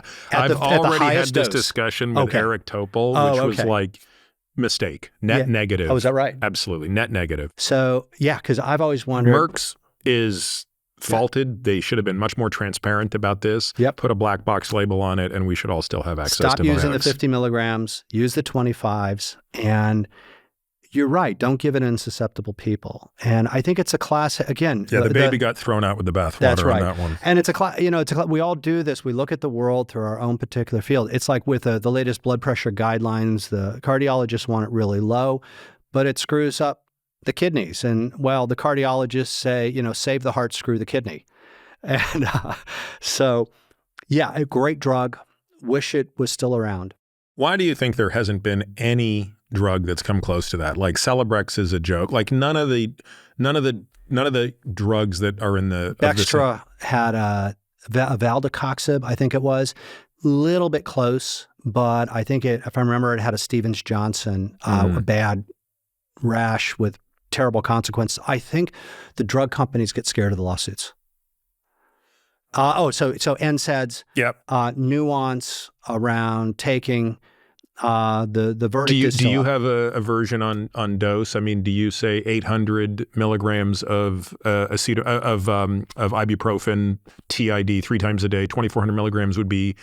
You would tolerate that for how many days if a person needed it? Yeah, a week to 2 weeks on that. Okay. Make sure you're eating. Yeah, food in the stomach, fluids.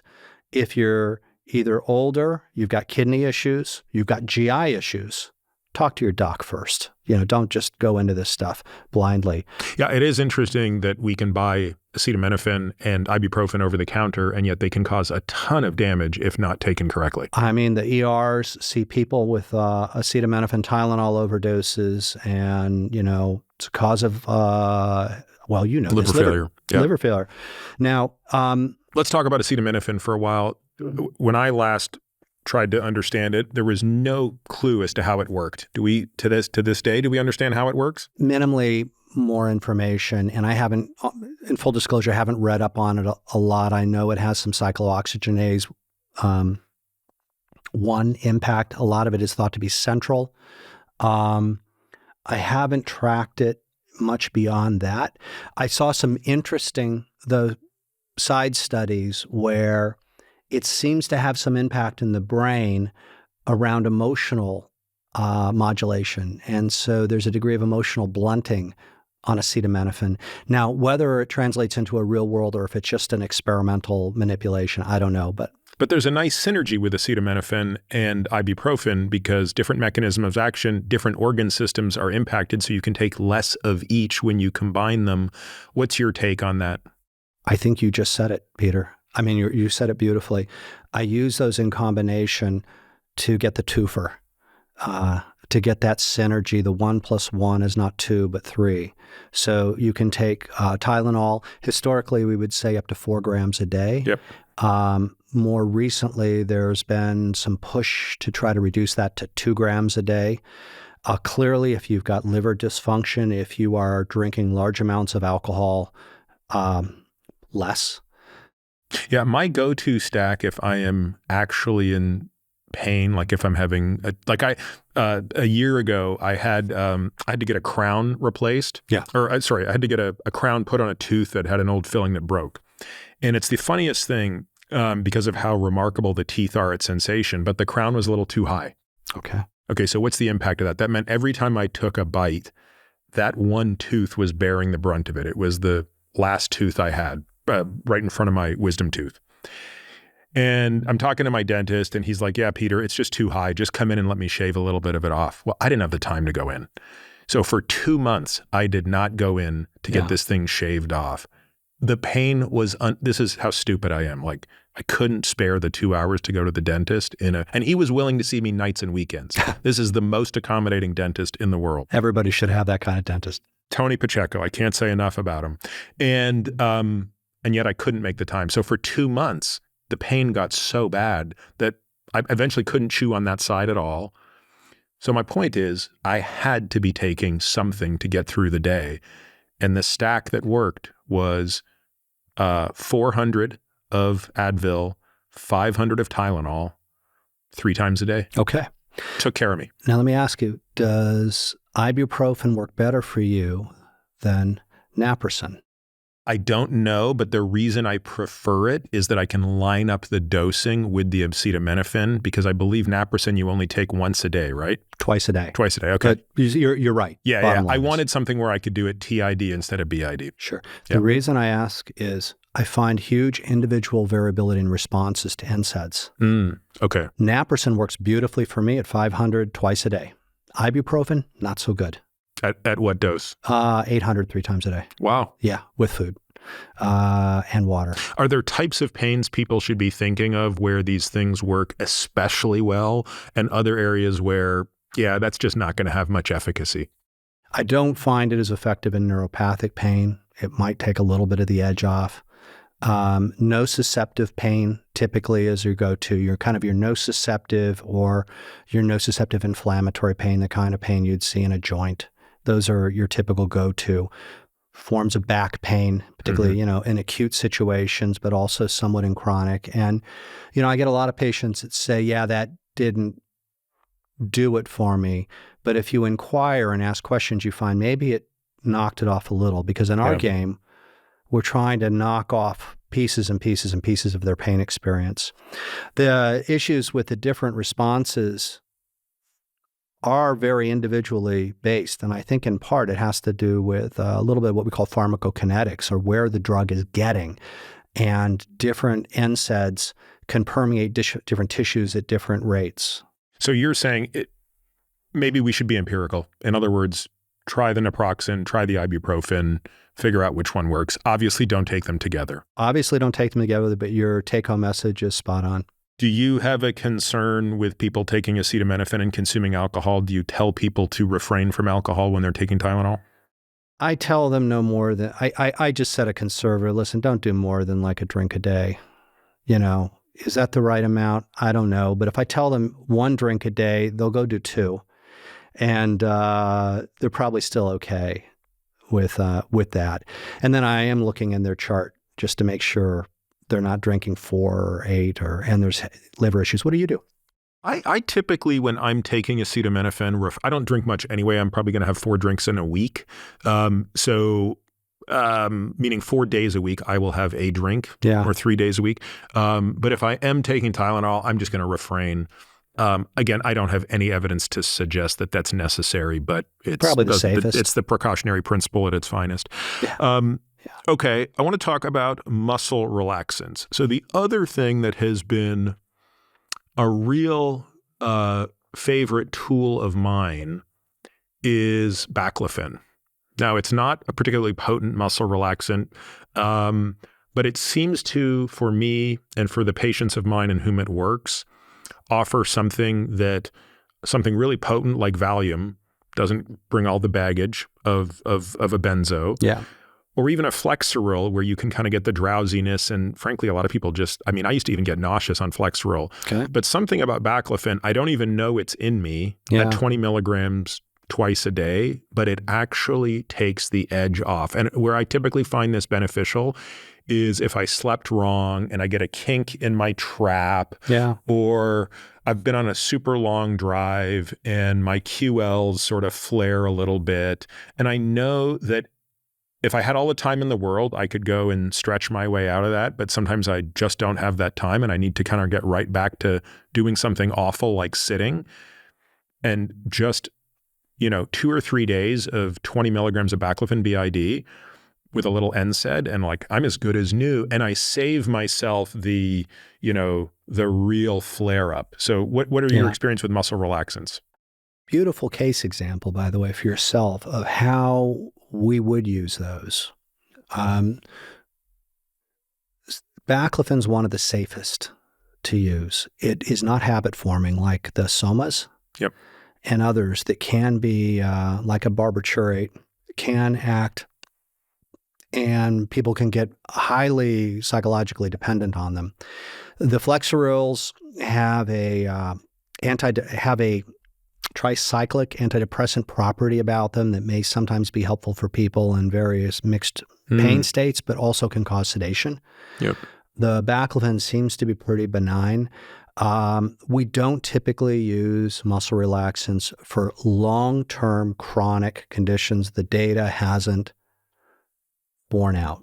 Now, with that said... So how many days are you comfortable with a person? Oh, I'm comfortable with a person being on baclofen all their life, to be you clear. Are? Okay. Oh, yeah. It's just everything I'm doing. I know forgive me if I'm preaching to the choir here.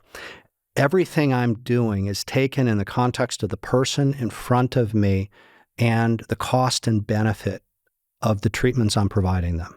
Meaning there are costs with baclofen. I don't mean monetary cost. It can cause sedation. What doses typically, or is it just individual? I think it's individual, and obviously it is dose dependent. The higher dose is more sedation. We can use baclofen intrathecally. We put in intrathecal pumps for baclofen. This is a beautiful, life-saving, minimal surgery that we do for people with a spinal cord injury, intractable spasticity, because to get the spasms under control with oral doses, you just can't get there. So we thread a little catheter into the CSF and we deliver baclofen that way. Now, it again is a clean, relatively safe medication, but I'm always evaluating long-term. Is this person getting benefit from this? Should we be talking about dialing it back and trying to wean? And if they're not getting benefit, then why should they stay on the medication? And I know you do the same types of things in your practice. So we use it. We can use it in acute, subacute. We'll use it in some chronic conditions as a trial. What's a trial? Month, 2 months? Okay. And then we monitor data on every single person. And what dose are you comfortable up to 20 milligrams 3 times a day? Yeah, up to 80 milligrams, I believe, is kind of the upper end. I don't usually get there. Okay. You alluded to Neurontin earlier. Yeah. And you alluded to the fact that it played a role in my recovery because once we got the big stuff out of the way, I still had a couple of years of peripheral nerve injury. Yeah. And the only way to put the fire out in my foot was Neurontin. And unfortunately, it required 4 grams a day. I was taking a gram 4 times a day or something like that. Yeah. And the good news is it worked. The bad news is you're pretty much always tired. So I was very happy over time to get that dose down. And I think within 18 months, I was completely off the Neurontin and lo and behold, never experienced, although interestingly, maybe once every year, I get like an enormous surge of fire into that same foot. Literally one shot of flame that lasts seconds and it's gone, but essentially never again. Right. Is Neurontin still a very powerful tool in the use of neuropathic pain? You alluded to other drugs like antidepressants as well, in addition to a rather impotent anti-seizure med. But yeah, what else do you have at your disposal for this type of pain? The beauty of Neurontin or gabapentin and its cousin pregabalin, which was introduced immediately after gabapentin's patent ran out. So conveniently. Very conveniently. Both have the same mechanism of action. They work on the alpha-2 delta subunit of a calcium channel in the spinal cord in the brain. That's a little too jargony and technical, but think of them as agents that turn down the signals that are heading out, that are in the spinal cord being processed and in the brain. So they're really not impacting your nerve out here or in your leg. They can be very effective. The beauty of these two drugs is there's no lethal dose. Like the only way they could kill the rats when they were studying it was to drown them in it. Yeah. I used to say, or hit them over the head with the tablets. And I would tell a patient somewhat jokingly, the only way you can be hurt taking this drug is if you're struck by a truck that's carrying it. It's a little bit more nuanced than that because there are side effects. Yep. You could fall asleep driving. You can fall asleep driving. I tell people, don't operate heavy machinery, don't go, dune buggy riding, don't blah, blah, blah. There is, and in elderly patients in particular, I warn them about falls because you can get a little unstable. Now, pregabalin can also lead to weight gain, right? Doesn't it also increase Both. appetite? Both of them do. Okay. Well, it's more I see water retention. Got it. I see a little peripheral edema in both. And they also both enhance sleep, especially pregabalin. And so there's a little bit of an added benefit to patients who are using these to also put the pain out at night when it can be most noticeable. There was actually a study, I don't know if I'll ever be able to find it. It was sent to me that actually suggested pregabalin didn't just make you drowsy, which was obvious, but also promoted appropriate sleep architecture. I don't know the data on the sleep architecture, and that would be something I'd be putting out to you or some of the sleep experts. I have taken it after surgery, and I find that it makes me sedated. I don't find the quality of the sleep. I could be totally wrong on that, but well, we both could be your recognize experience. Yeah. That's it. Yeah. That's it. It could just simply be my experience. The truth is, I do tend to, when I dose it, I'll dose lower in the day, and then I'll wallop a little harder at night for the very reason. So let's imagine gabapentin, maybe in the day 300, 300, 600 at night. Mm-hmm. And I'm trying to titrate that so that, one, it helps them sleep, because you brought up an incredibly important point, which is during the day, we've got all these modulatory things we can do around our pain. Distraction, for instance. Other coping strategies at night, you're just trying to get into this relaxed state. And that is the worst time for somebody with chronic pain. And so the gabapentin and sometimes other agents can help with that. So yeah, I do use it to help people sleep. No lethal dose. Maxes out at around 900 to 1,000 milligrams at a dose because it's taken up by an active transport system in the small intestine. Once you take more than about 1,000 milligrams, the rest of it's just passed out your backside. Pregabalin is different. It has what's called a linear kinetic profile, simply meaning the more you take, the more that gets in your system. So the only times I will typically switch somebody from a gabapentin, if they're getting benefit, is when they've maxed out the dose. They're getting benefit, but there's no point in giving them more. I'll switch to pregabalin where I can drive more into their system. And again, you're using these for the most recalcitrant neuropathic pain typically? I'm using these for the most recalcitrant pain in general. So that's an important point. While I can speak to perioperative pain, acute pain, subacute pain, and chronic pain, Stanford, we tend to see, we're a tertiary referral center. We see people after they've seen everybody else. And so by definition, we didn't even do this, I'm sorry, we didn't define chronic pain, but how would you put a definition on that? There's various definitions. Some like to put a time frame on it, which I think many of us believe is a little artificial. It's not 3 months or 6 months. It is pain that persists beyond the expected time of tissue healing. So it is nuanced. It's context specific, meaning if you have an inguinal hernia repair or a prostatectomy, which should heal up pretty quickly, and your pain should go away pretty quickly. But if you've got pain after a few months, that's starting to get to that point where I'm a little worried something's going on from a chronic pain. But if you had a total knee replacement, that is a massive, massive surgery, and you're going to have pain for quite some time. Mm-hmm. So I wouldn't call chronicity for a total knee. No, it makes sense. It totally makes sense. Context specific. this gets into also some of the whole issue around opioid prescribing and these rigid timeframes for surgery and what have you. But persistence beyond the time of expected tissue healing. Antidepressants and their role in pain management. Yeah. These are incredibly effective agents, not necessarily for their antidepressive properties. They frequently work through modulating a couple neurotransmitters, serotonin and norepinephrine, and to varying extent.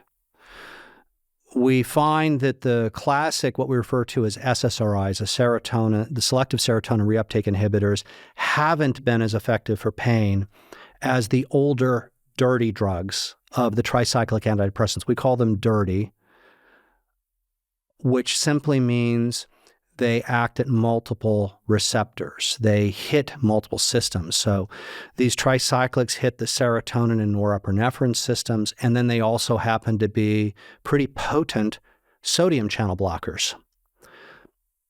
Why the sodium channel blocking property is important is when we talked earlier about the peripheral nerves.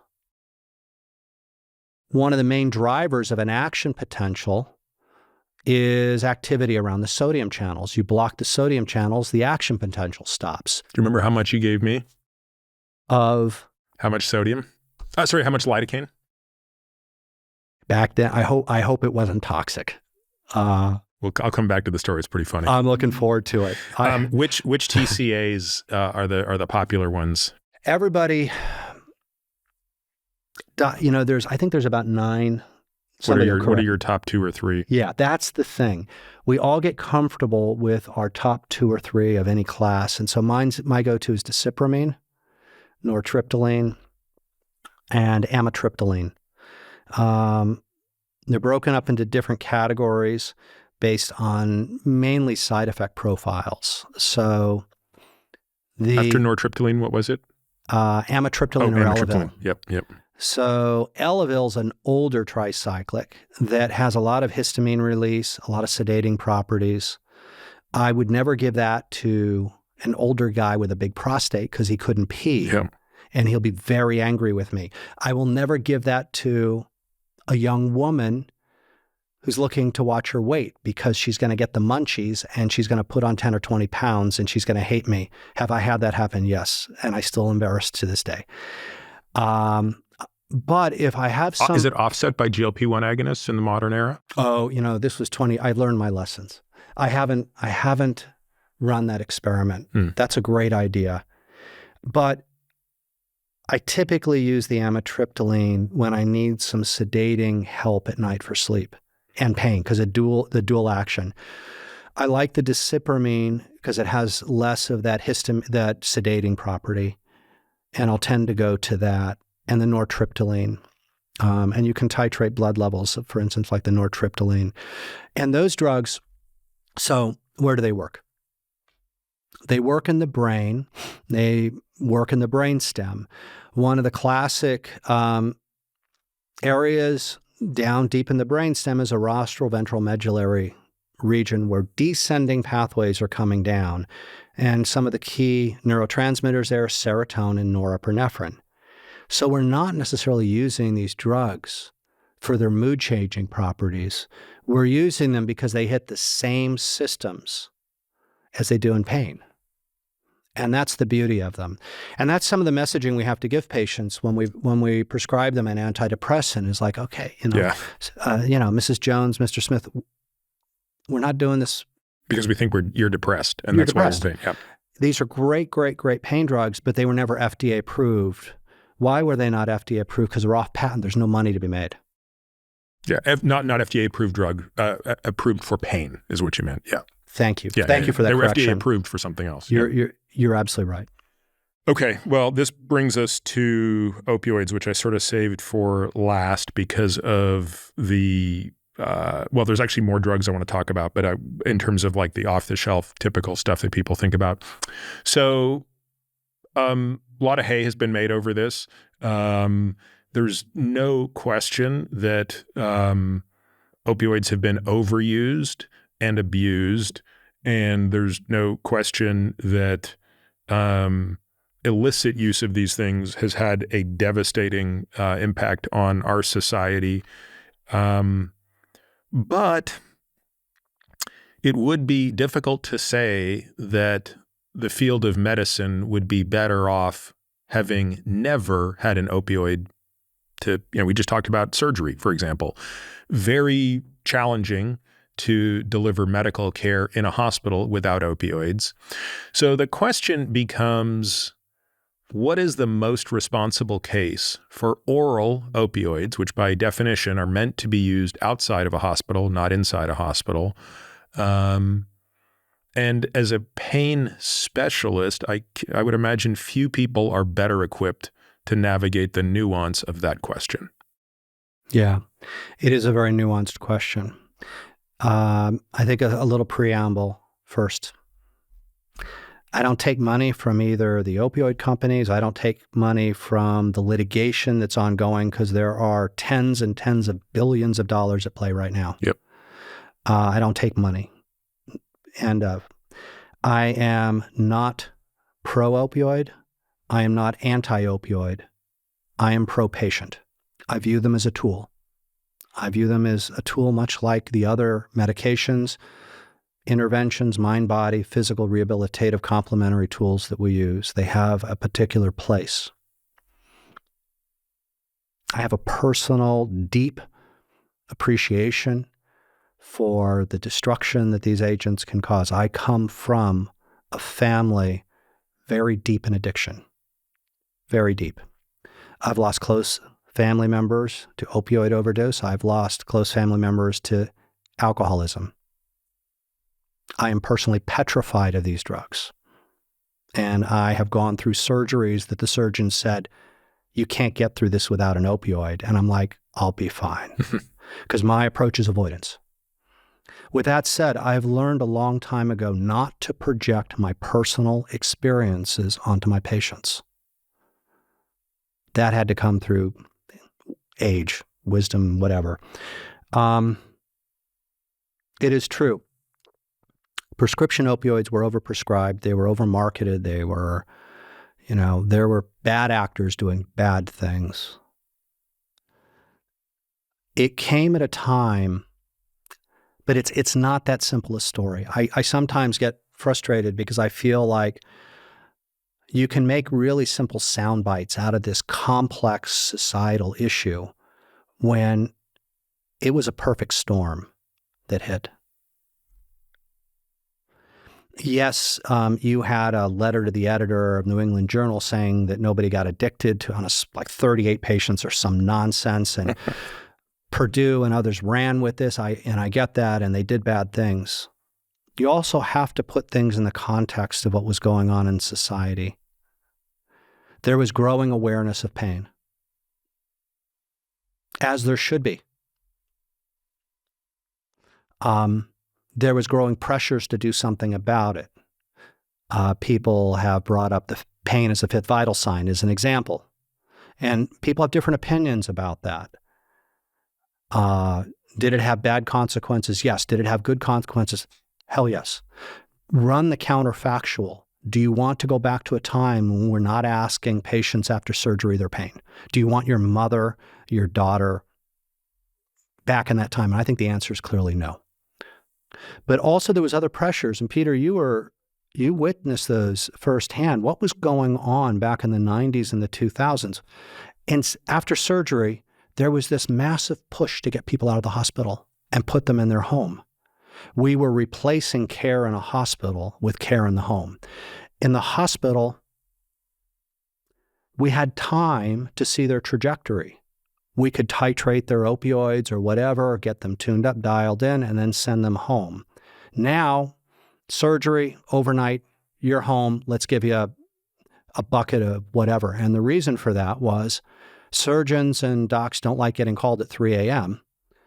for pain control. So pressure to put people out in the home environment. On top of it, docs get lousy training for pain. Like, what is the average? 7 hours, I think, in medical school. Vets, by the way, 40 hours of pain. So great if you've got a dog. Not so great for a patient. So you've got this pressure. And by the way, not only on top of that, but now you've got the introduction of patient satisfaction scores.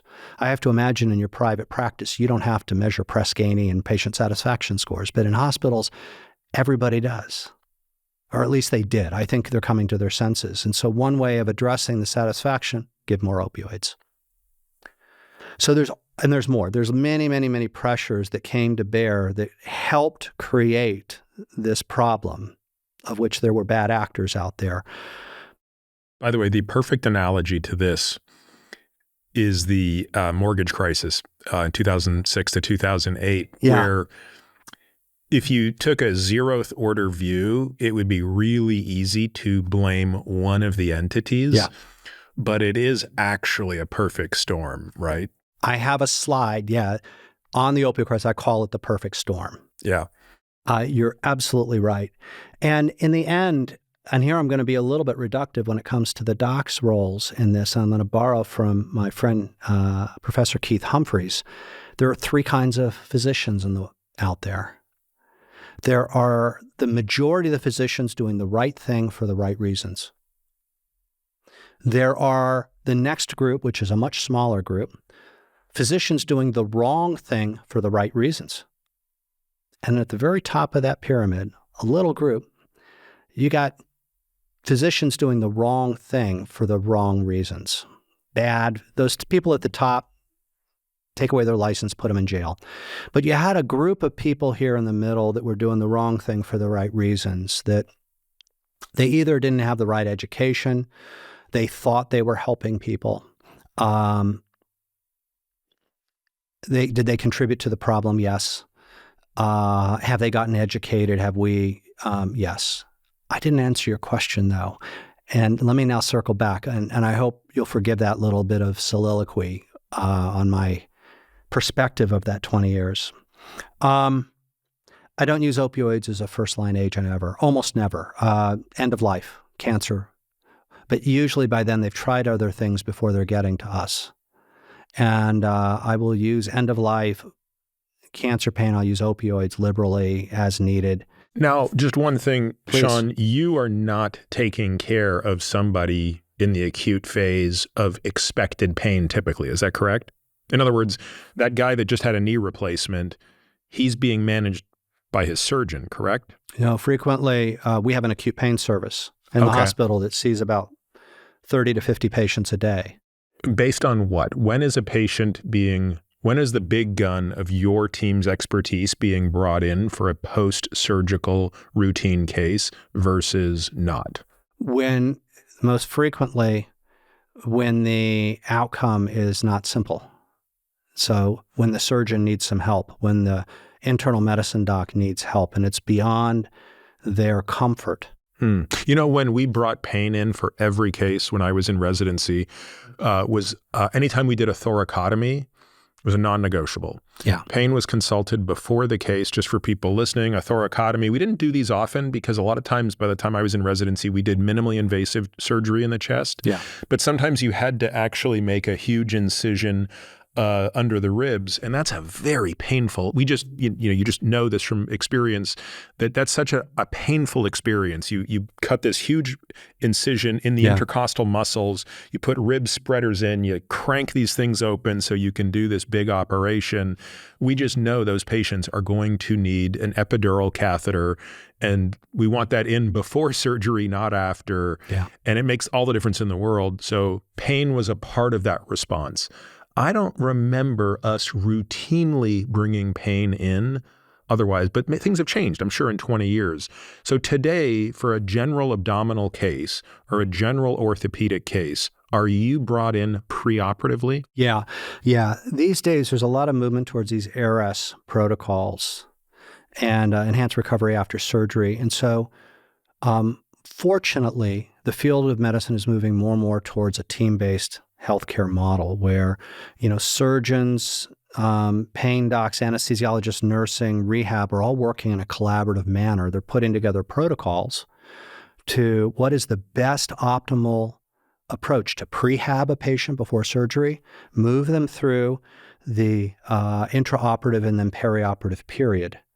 And it's gotten better and better and better. Can we still improve it? Yes. But the acute pain service does get involved, particularly, as you alluded, when we put in peripheral nerve catheters or epidural catheters. And this is where we're running that local anesthetic, the numbing medication that stops the nerve impulses to provide pain relief after surgery.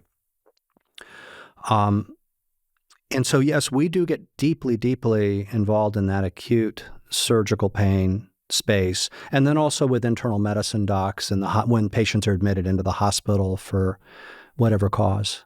So if someone's listening to us and they're going to have elective surgery at some point, like I want to plant a seed in their head for someone who's going to have the knee replacement, the hip replacement, the cholecystectomy, the appy, whatever. Yeah. Should they be requesting this of their surgeon? Should they say, hey, I want to be diligent about my recovery. I want to minimize my use of narcotics. Do you mind calling in a pain consult so that I can just have a team of docs who are exclusively thinking about my pain? Because let's be honest, the surgeon, I got enough to worry about. I got to make sure you didn't leak, that anastomosis is fine, that you're not getting a wound infection. Your pain is literally like third or fourth on the list of my concerns for you to have the best outcome. You are right.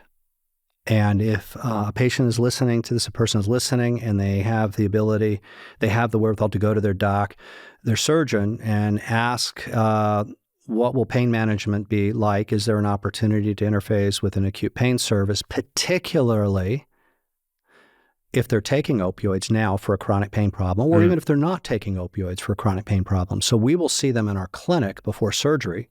We will put together a pre-surgical plan for them, which will often include a regional anesthetic approach, meaning those nerve blocks or the catheters. We sometimes involve intravenous ketamine to augment. We will put together the whole plan, communicate with the anesthesiologist, make sure there's a good handoff after surgery, and then we will follow them afterwards.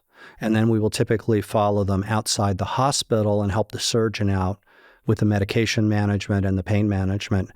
All of this is not just solely to reduce pain, but to put that person in an optimal state for rehab, for functional recovery. How ubiquitous is the patient-controlled analgesic device, the PCA that we used to everywhere? Okay, so people are still typically getting fentanyl through a PCA in the immediate post-operative phase? Fentanyl, morphine, Dilaudid. Yeah. No, the PCA is a very common tool. And one, it puts pain control in the hands of the patient. Two, studies have been shown that PCA-delivered medication, opioids, they end up taking less than if it's nursing delivered. And the goal is we want to get you off an opioid, even oral, before you go home. Is that generally the stated objective of the medical system now, is whatever opioids you're going to need, let's try to deliver that to you in the hospital? I wouldn't say necessarily, because I think there are some surgeries that are going to clearly require prescribing an opioid after surgery. Remember, the name of the game is get people out of the hospital and have the care take place in their home. And people are going to need some degree of pain management and analgesics. And those analgesics can be Tylenol, NSAIDs. If it's more than, mild, moderate pain, it may involve an opioid. So how are you thinking about that? How are you thinking about extracting the value of the opioid and minimizing the risk of long-term dependence? What we have learned is that there are vulnerabilities that people bring to an injury or surgery and being placed on opioids that set them up for more likelihood of persistent opioid use. And we've characterized, we and others, through research studies, have characterized many of these factors. So some of these factors include preoperative depression and anxiety, higher levels of catastrophizing,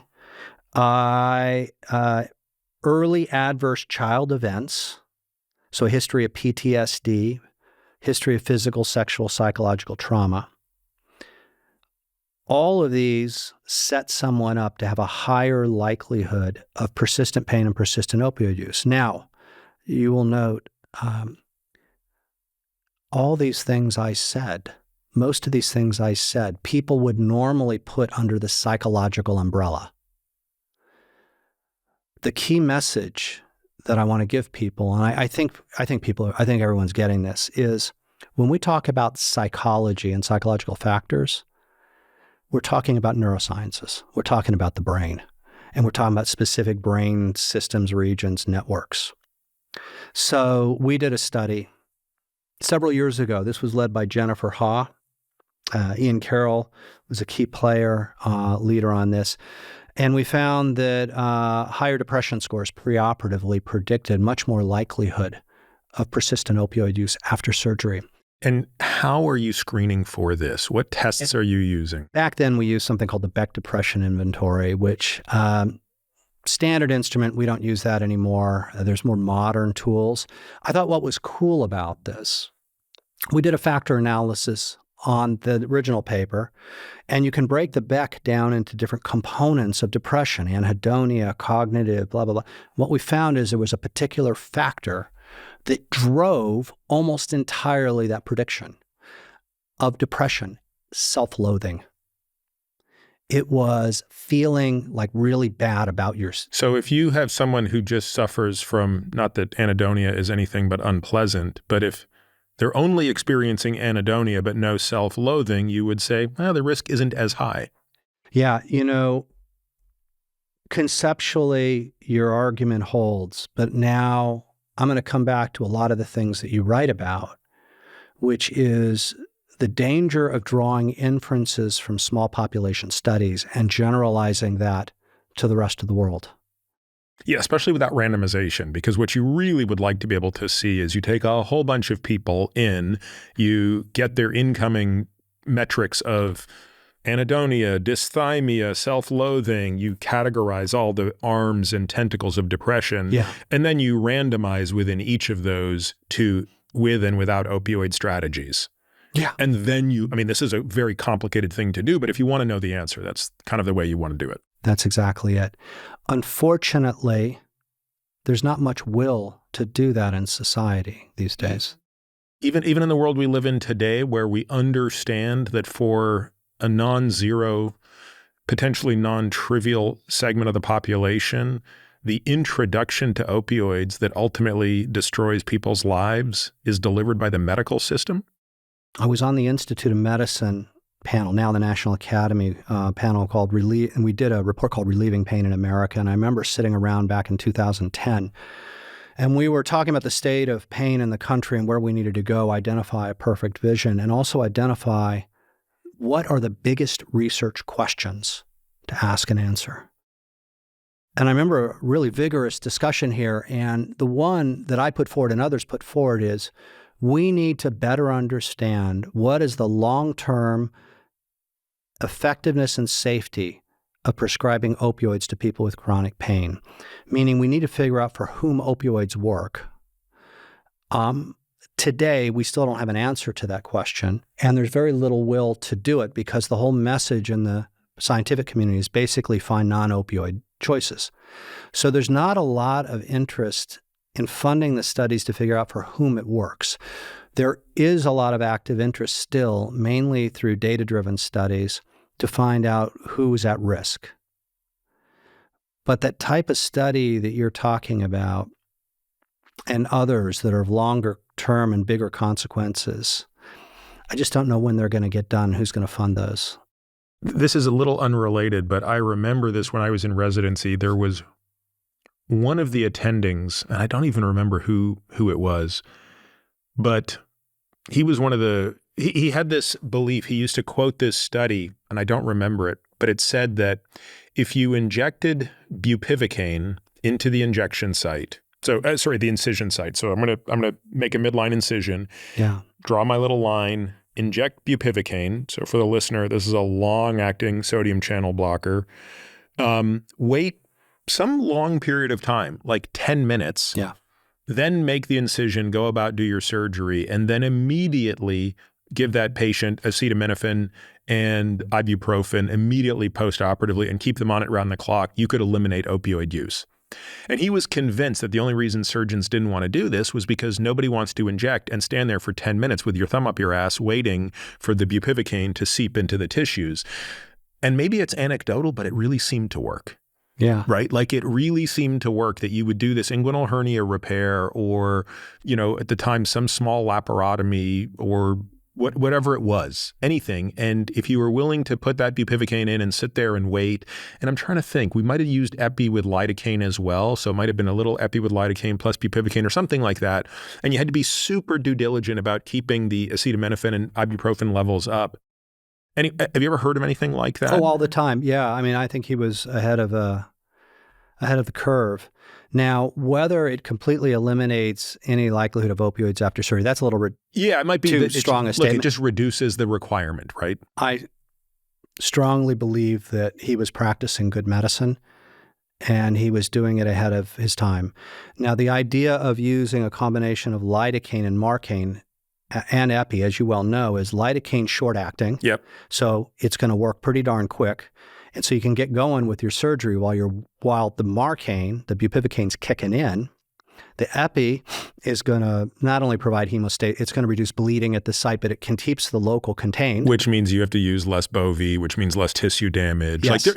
And I could be sort of maybe he was using epi with bupivacaine. I don't remember. Well, but, I mean, but there's something there. There right? is something there. And I think I haven't asked surgeons these days, and my sense is that's becoming more and more common practice, that there's a greater appreciation of the role of this concept of preventative analgesia, anesthesia. I think it provides some benefit. There was a big hoopla on this like 20 years ago when everybody thought we were going to find a way just to basically eliminate postoperative pain through these methods. Mm-hmm. That presumably didn't pan out. It just didn't pan out. Yeah.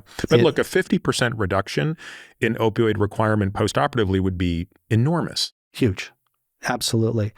And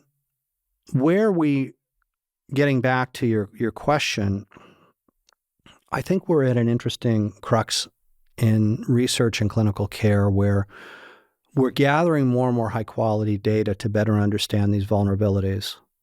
And I think we're going to be moving to the point of putting these into clinical decision support tools that can inform the docs and help them to assess a risk of a patient, so that you can have an informed conversation with someone, like you are at likelihood of having persistent, opioid use because of what you bring. Yeah. I shared with you. Do patients receive that well?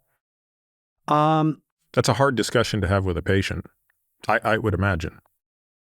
I guess it a little bit is about their expectations. The challenge is when the ones who've had multiple surgeries that have been on opioids, they're expecting opioids. It's all about a lot of it's expectations. I think the more naive person, those go a little smoother. If you are professional, explain to them, but also allow them to make their own choices. Don't say, we're not going to give this to you. Yeah, that makes sense. But here you are at an increased risk. And that's always the discussion I have with patients, whether in the acute space or particularly in the chronic space.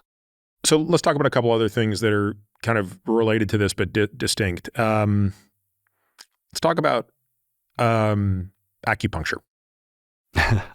What do you know about it? Well, let's talk about through the lens of chronic pain. Yeah. All right. Clinically, some people get better, some people don't get better. I cannot yet predict who is going to respond and who's not going to respond. Is it a part of the work that your department does? Yeah. We actually have Dr. Jean T. Kong does the acupuncture. She's a pain doc. She does acupuncture. And my view of acupuncture as a treatment, as a modality, is if you can afford the wallet biopsy and it doesn't cause you problems, then give it a try. And you say wallet biopsy because the insurance doesn't typically cover it? They do more so now on Medicare. And I think that the rules that went into place recently helped with that for older patients. I don't honestly know if it's translated down to the commercial carriers. So Medicare is covering something commercial payers are not? Well, it's possible. Okay. Yeah. It has historically been hard to get that Got it. covered. So notwithstanding, I like the idea of a wallet biopsy. I hadn't heard that before. In your experience, where do you see it being most successful? What type of pain? What type of clinical presentation? Yeah. I've had some successes in back pain, musculoskeletal pain, migraines, headaches, oddly. And it's highly variable. I studied this. I had a really large program project grant to look at cortical mechanisms of this and predictors. And, we're putting in a paper now, which is a prediction model of real acupuncture versus placebo acupuncture, sham. How do you do placebo acupuncture? You puncture, but not in the appropriate spot? Well, that's one option. Okay. And it turns out that many of these acupuncture points overlie peripheral nerves. And so when you twiddle the needle or apply electroacupuncture, are you doing a peripheral nerve stimulation? I don't know. But this is a Streidinger needle that looks for all intents and purposes like an acupuncture needle. It causes a little pinprick, but it doesn't actually do acupuncture. And it's been shown to be a good placebo. What do I know about the mechanisms? Again, don't fully understand. I know that there is increases in peripheral adenosine that is released with acupuncture that has an analgesic effect at the primary nociceptor. I know that cortically in the brain, there are brain systems that are modulated with acupuncture. But heck if I know exactly how it works. And we still don't have good ways of predicting who's going to respond and who's not going to respond. But that's rather common amongst all of our pain treatments. But, again, pretty safe, absent some risk of infection. Make sure that the facility you're getting at practices good hygienic approaches. Pretty safe. How do we think of acupuncture differing from dry needling? Yeah, I think you'll want to get a true acupuncture specialist on to, because I know that to dry that. So, like in California, I think technically it's not legal to dry needle, but you can acupuncture. I don't even understand the difference. If you're using the term dry needling from an intramuscular standpoint, I don't know if that's where you're going. Maybe. So I see acupuncture refers to just going after a nerve specifically. Well, it's an acupuncture point. Okay. It is a Chinese medicine list of acupuncture points. I'm way out of my wheelhouse here, folks. When I think of dry needling, I tend to think of that in the context of trigger point injections, which we do, physicians do. And that we're taking typically like a 30 or 27 gauge needle. We're putting it intramuscularly into a trigger point muscle. It's where you get those knotty muscles. Yep. And you can do dry needling. And what that does is it causes relaxation of the muscle. Acupuncture is really quite different from that.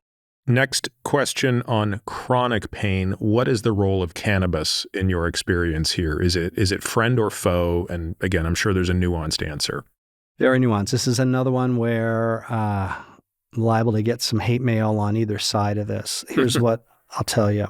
One, the verdict is still way the heck out there. You look at well-controlled, randomized trials. There's very few of them, by the way, but some in neuropathic pain that show analgesic benefit over a short period of time with cannabis. You look at population level studies. Australia did one. They did not show benefit with cannabis. We collect data. One of my other areas of both research, but also clinical care is I built a learning health system that captures high quality data on every patient that comes in. And so we deeply characterize or phenotype them. And we looked at people coming in on cannabis, not on cannabis. Bottom line, people coming in on cannabis into Stanford are worse off and they stay worse off. Now, there's all these limitations to observational studies, no matter how well you conduct them. Let me distill it down to some talking points. There's a huge number of cannabinoid receptors in the human brain that are playing a role in analgesia. So I'm absolutely convinced that cannabinoids are playing a role in pain relief. One. Two, the forms of cannabis that we take are dirty, meaning we don't know the dose, we don't know the ratios, they've not been well studied, and they've not been studied in different groups. A major part of that is because it's a Schedule I drug, which means that the DEA says that basically high abuse potential and no medical benefit. And it takes basically an act of Congress to study cannabis. I don't prescribe it at Stanford. I don't screen people for it at Stanford. If I did, and if we kicked them all out, I wouldn't have anybody in the clinic. I mean, we're in Northern California. That's interesting. So you can't study it. I would assume you couldn't study it with federal dollars because of the federal DEA restriction. I would have assumed because it's legal in California, if you were using non-federal dollars, you could study it in a state like California. You can study it with federal dollars. NIDA will support funding of cannabis. The regulatory controls you have to go through are crazy. I see. Because it's Schedule I, the laboratory, it's actually more demanding than how you would study cocaine. We used to make jokes. UCSF did some nice cannabis research. And the word on the street is that they would deliver the cannabis doobies in a Brinks armored truck with guys carrying M16s. Now, I think it's gotten better, but it's just been challenging to study this. And I'm firmly of the opinion we need to here's where I'm going to upset people. I firmly believe we should make it a Schedule II or Schedule III drug. If for no other reason to study it with, less friction. What you said. Yeah. Perfect. Okay. There's a condition you've already alluded to today that I am sure everyone has heard of, and yet if you asked most people to define it, they wouldn't be able to define it. And so we're going to start with what it is, why someone might have it, what is the prevalence, are there false positives? I'm talking about none other than fibromyalgia. Yeah. What was historically a garbage bag definition. Fibromyalgia is a condition of widespread bodily pain that impacts people above and below the waist, the diaphragm. It's associated with early morning stiffness, fatigue, mental fog, often some GI problems. It was historically based on American College of Rheumatology definitions, based on tender points in 11 out of 18 places, but that's been replaced by now criteria which involves multiple body sites affected and a symptom severity score. The key thing when the audience hears, first of all, it's fibromyalgia syndrome. And whenever the audience hears syndrome, what they should translate that to, the definition of a syndrome, is a constellation of signs and symptoms that define a disease, but we don't understand the mechanism. So fibromyalgia is a syndrome. We do not understand its mechanisms. We know that historically it tended to affect women more than men, about 80%-ish or so women. With the newer definition, we're picking up a lot more men. The cognitive aspects of it are really a problem. It's also associated, as I alluded to, with sleep disturbances. They get this weird, what we call alpha wave intrusion into their EEG, which means alpha waves are typically in light awakefulness. So when you're supposed to be in deep sleep or REM sleep, your brain is in kind of a light alert state instead, and so they're not getting a restful sleep. This is a syndrome that's caused untold problems, particularly for women. What's the prevalence according to the current definition? I can't tell. I should know how many millions there, Pete. I should know how many millions, and I don't. What I can tell you, just to give a frame of reference, chronic pain, we think there's 50 to 100 million Americans with chronic pain. That's a huge range, and it depends on the way you ask the question. If you ask it more stringently, it's 50 million. If you ask it more liberally, it's 100. We know that there are about 8% of the population, or a little over 20 some odd million, with something called high impact chronic pain. This is a big one, and this is where I spend a lot of my research and policy work on. These are the people that have substantial restrictions to their pain in activities of daily living. These are the really challenging people. Of that 50 to 100 million, the most common chronic pain is low back pain at about 28%, neck pain 16%, headaches around 16%. Societal burden of chronic pain is terrifying. It's astounding. We spend over $500 billion a year in chronic pain. And the reason why, in part, it's not more appreciated is because we have parceled it out. We've broken it into different categories. With heart disease, we lump it into heart disease, cardiovascular disease, even though it's all these different subcomponents. With pain, instead, we categorize it as it's either, it's back pain, it's musculoskeletal pain, it's migraines, it's abdominal pain, and it gets diluted out. But when you put it all together, you're dealing with $500 billion. It's more than diabetes, heart disease, and cancer combined. Fibromyalgia, again, I'm escaping the prevalence, many millions of people, huge societal burden. It is historically a disease of histrionic housewives is how they were mislabeled, tragically. And we're having now a greater appreciation for what it is. What's affected? What we have learned is that there are brain systems that are clearly abnormal in the processing of pain in people with fibromyalgia. We find that for the same pressure stimulus, if you apply something like 4 kilograms per square centimeter, healthy people will give a range of reporting in a certain range. People with fibromyalgia, much, much higher. Here's another I think this is an interesting pain concept to introduce and talk about it. There's something called conditioned pain modulation. In the animal world, we called it diffuse noxious inhibitory control, or DNIC. CPM. Okay. Think back to when you were a kid. Your arm hurt. You walk up to your buddy. You say, hey, man, and he's like, how you doing? It's like, well, my arm's kind of hurting a lot. And what would he do?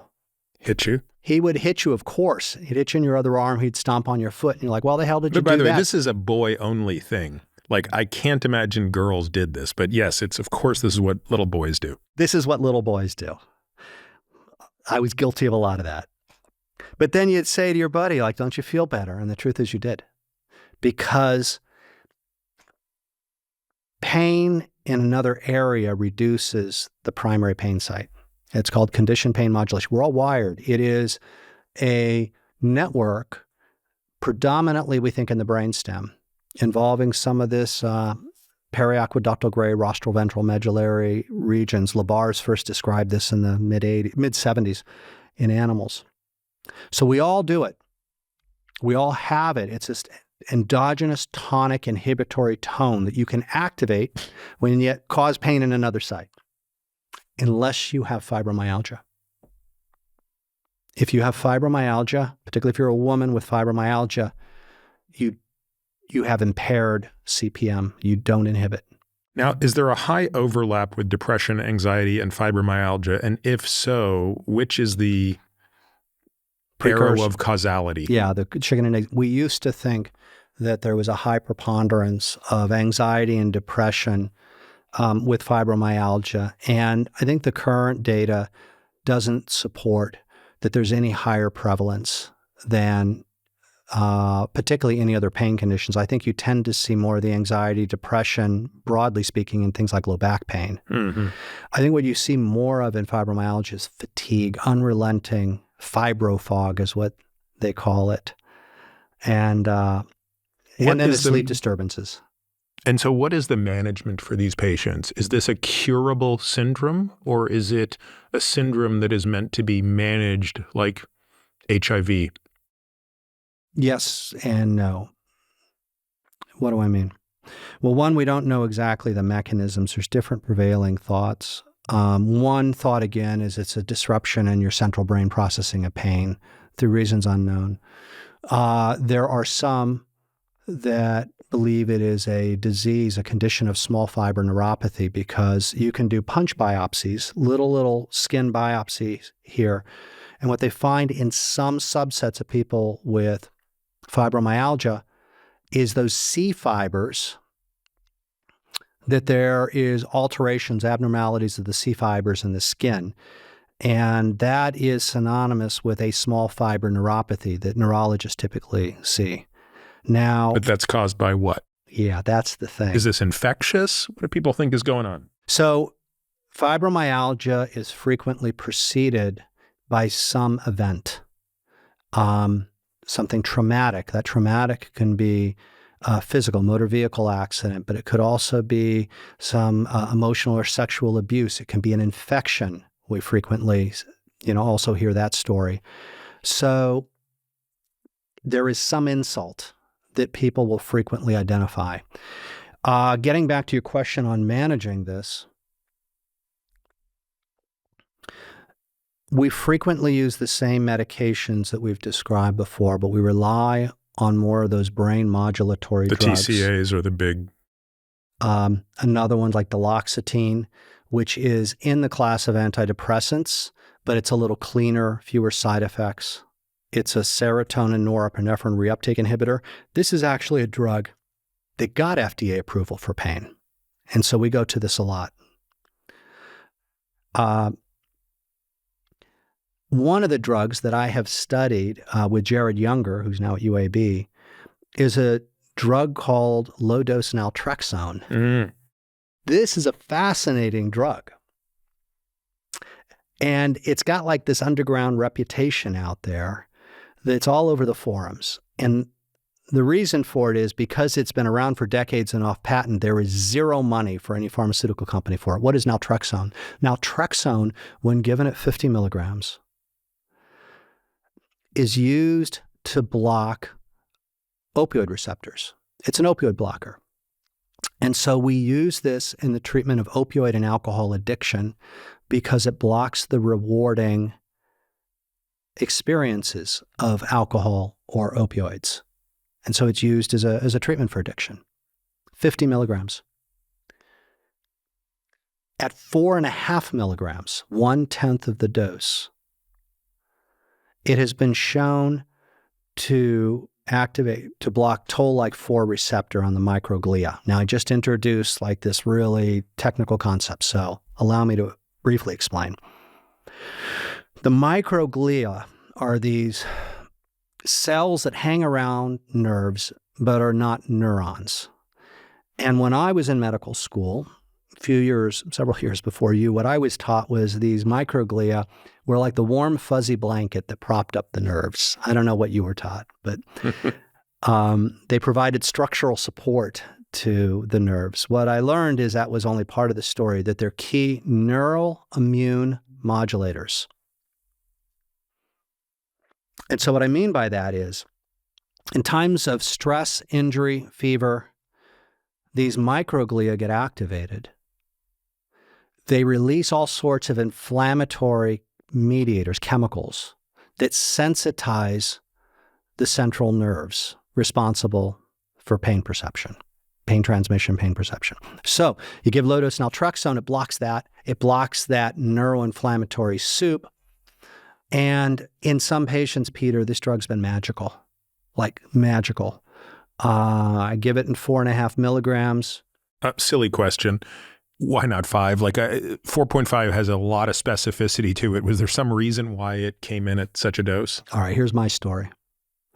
Linda Watkins and Mark Hutchinson did some of the early work in the animal studies on this and showed this microglial effect. And they did it at a certain dose. And so what we did is we did a milligram per kilogram conversion to 70 milligram 70 kilo person. 70 kilo person, thank you. And we get 4.5. And so when people ask me that, I'm like, wow, it does make us sound pretty smart, doesn't it? There's no difference between 4.5 and 5. Yeah. So what are the other areas where LDN is just captivating the world. Complex regional pain syndrome. It has had that's a very tragic pain condition that is a neuropathic pain condition we see a fair amount of. I've got a clinical trial, I'm just wrapping up on that, using low-dose naltrexone, funded by the RSDSA Association.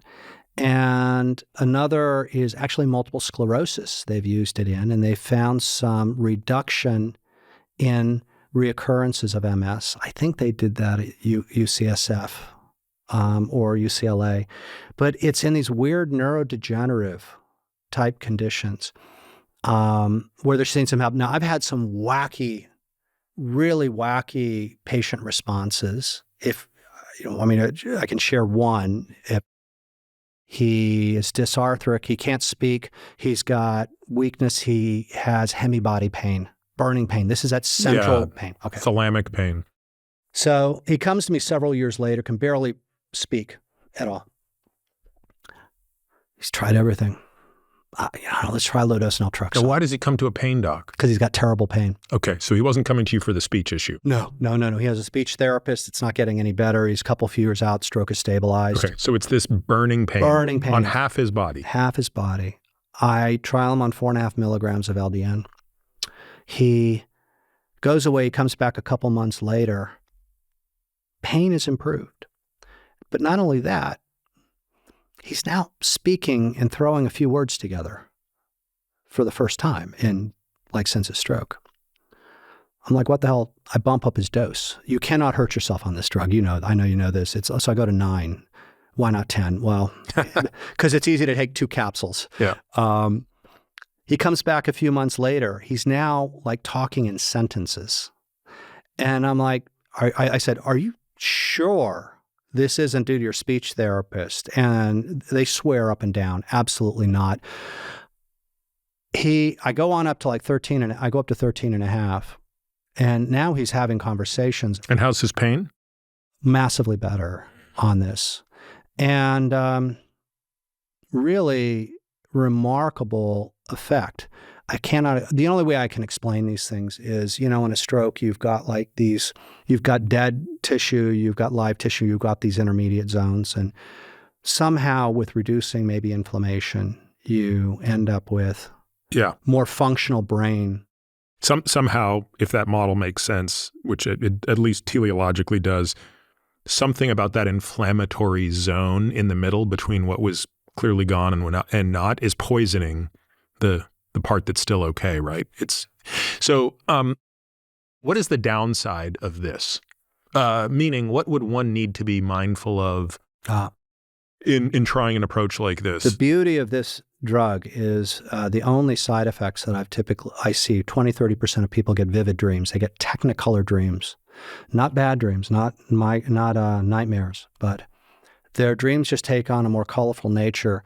Every once in a while, I'll see somebody who they say it activates them. We tell them to take it 2 hours before bedtime. And if it activates them a little bit, take it in the morning instead. So here's a silly question. Yeah. What's the scenario in which inflammation of the glia is a good thing? It's a good thing after injury and after an infection because it mobilizes all of those repair cells to come in and clean up the mess. The problem that we think is going on in pain, the switches don't turn off and go back to normal. And indeed, that, Peter, which you did a beautiful intro, is one of the things we think is playing a role in fibromyalgia. They got an insult, activation of this neuroinflammatory system. In a healthy state, it turns off. In fibromyalgia, it never turned off. I guess where I'm going with this is we think that at least a subset of people with neurodegenerative diseases, and you mentioned multiple sclerosis, but we think this is true in at least some cases of Alzheimer's disease, that neuroinflammation is a part of the pathology. Yeah. So would there be any efficacy to a trial there in either an individual with MCI, mild cognitive impairment, or, as crazy as this sounds, is there a reason to consider it prophylactically in high-risk individuals? With the caveat that, hey, by the way, if you happen to get an infection, this would be a good time to stop it and ride it out and get better. I think the short answer Short answer is yes. A little bit of the longer answer is everything, I know, you know this, everything we do is weighing risk and benefits. Yep. This is one drug I am hard-pressed to come up with significant risks. We have decades and decades and decades of experience with this drug in people with addiction. At 10x the dose. At 10x And how the long dose. are they typically on that drug? Lifetime. So meaning for a subset of individuals, just putting them on the party dose of 50 milligrams of naltrexone keeps them free of alcohol and opioids for life because it so blunts the pleasure center. Yeah, the problem is, as all the addictionologists know, is that it's hard to keep people on this because they can just stop it and go back and use. Yeah. You know, so that's why you've got... No, you have to want to be off. You have to want to be off. They have injectable versions of this. It's not called Vivitrol, is it? It's an injectable under the skin that lasts X number of days, months. But yeah, we've got a lot of long-term data on this. And from a pilot standpoint, with informed consent, obviously, and just, you know, I would view that as a kind of a novel treatment in patients that one could try out, monitor, do some objective measures, and see what you get. I wouldn't say that. I want to be careful. I wouldn't say that for a lot of the things that we do, because there's real risks with a lot of the medications that we provide, a lot of the procedures we do. Not only that, there's big costs that come with them. Whereas this, I'm going to make a plug here I have no relationship to, but we get our stuff out of Balmar Pharmacy in Colorado. Why? They're a compounding pharmacy. They've got all the certifications. The reason is you can't go to Safeway or Costco and get this. You can't get low-dose naltrexone there. You mean it has to be compounded at 4.5, you're saying? You're right. Okay. And so we go through this pharmacy because they've got good customer service. They take patients' credit cards over the phone, and they will ship it to you immediately, and they're very responsive. You can probably find it in your local area at other compounding pharmacies. It usually runs about $30 a month. So it's basically a free drug. Insurance doesn't often cover it because it's they consider it experimental, but it's basically a free drug. So it's $1 a day. Yeah. Yeah. So it's one that I use more and more and more because of its safety profile and its potential for getting me a home run. Yeah. My wheels are turning on. I'm very curious to see if anybody has looked at LDN and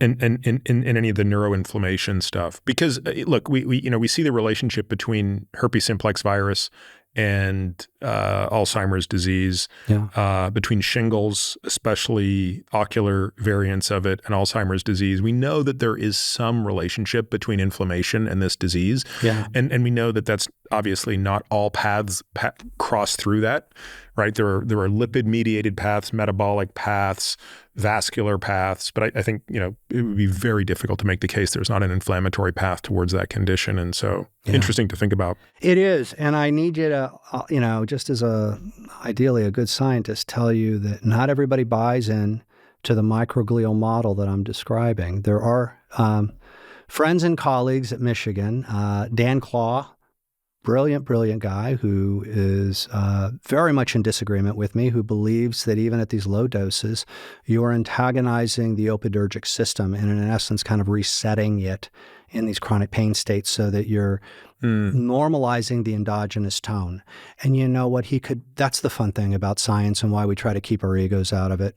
The truth will come forward. What's the evidence for the inhibition of the toll-like receptor? Is that in vitro? Yeah, and here's the thing. Yeah, it is in vitro. Linda Watkins, Mark Hutchinson did some really nice work in that and showed people have had some difficulty in replicating it. But I have a hard time, even, we know the mechanism, I think, seems pretty solid. But when I look at the clinical conditions that it has been applied to and shown benefit, I mentioned multiple sclerosis, ulcerative colitis, I believe is another one, and these weird neurodegenerative things. I have a hard time understanding why mild antagonism of opioids is going to have an impact on those conditions. And why do you think UC? I mean, that's an interesting one. Well, it's another one of these weird degenerative. But through a central effect? Yeah. Hmm. Yeah. Yeah. I don't have a good answer for you on that. I'm just spouting off some of the headline in the studies that I've read where it's been used. I will have to go and look just for kicks when I get back to the hotel room and just see about the whole mild cognitive impairment, Alzheimer's aspects of it. I clearly don't treat these patients, but it is an intriguing idea, isn't it? Yeah. Isn't it? So when we met 25 years ago, how big was the department at Stanford in pain? Division? Oh, we had about 10 to 12 people in it. And this is all the physicians and nurses, the trainees. It was tiny, tiny, tiny. And we were in this small little clinic. And today? Probably 130, 150. We have a factor of 10 or more. And we've grown to be, I think, the largest academic pain center west of the Mississippi. One of the top in NIH fund. It's really come a long way. It's been really exciting to see the growth and the careers and the people we've helped out. So I'll finish the story of how we met. So I'm in this state of total hell. In addition to all the stuff I mentioned about, this incredible pain, I couldn't even stand up, literally couldn't stand. And if I did, I had to be hunched over. And so at the time I was dating an anesthesiology resident. And she was the one that said, "Hey, we just need to get you in this pain clinic. Like we gotta break some stuff. Like this is going nowhere. You're circling the drain here, kid." And so I think she was at the time she was in her last year of anesthesiology. So I think she was doing a rotation through pain. Maybe that's probably how, she weaseled me in there. So I come and see you in clinic. By the way, at this point, my mom had flown down from Toronto to take care of me. It's not like I could drive or do anything, right? Yeah. So my mom drives me into the hospital. Come in and see you. You hear the story. We'd ruled out anything that required any more surgical intervention. In other words, I'd undergone another MRI. I'd had a flexion extension film. I wasn't surgically unstable. And in fact, where the original injury was didn't even seem to be what was driving the pain now. So you said, look, the first thing we're going to do is we're going to give you an IV lidocaine drip to see if we can just calm these sodium channels down. Did it do anything?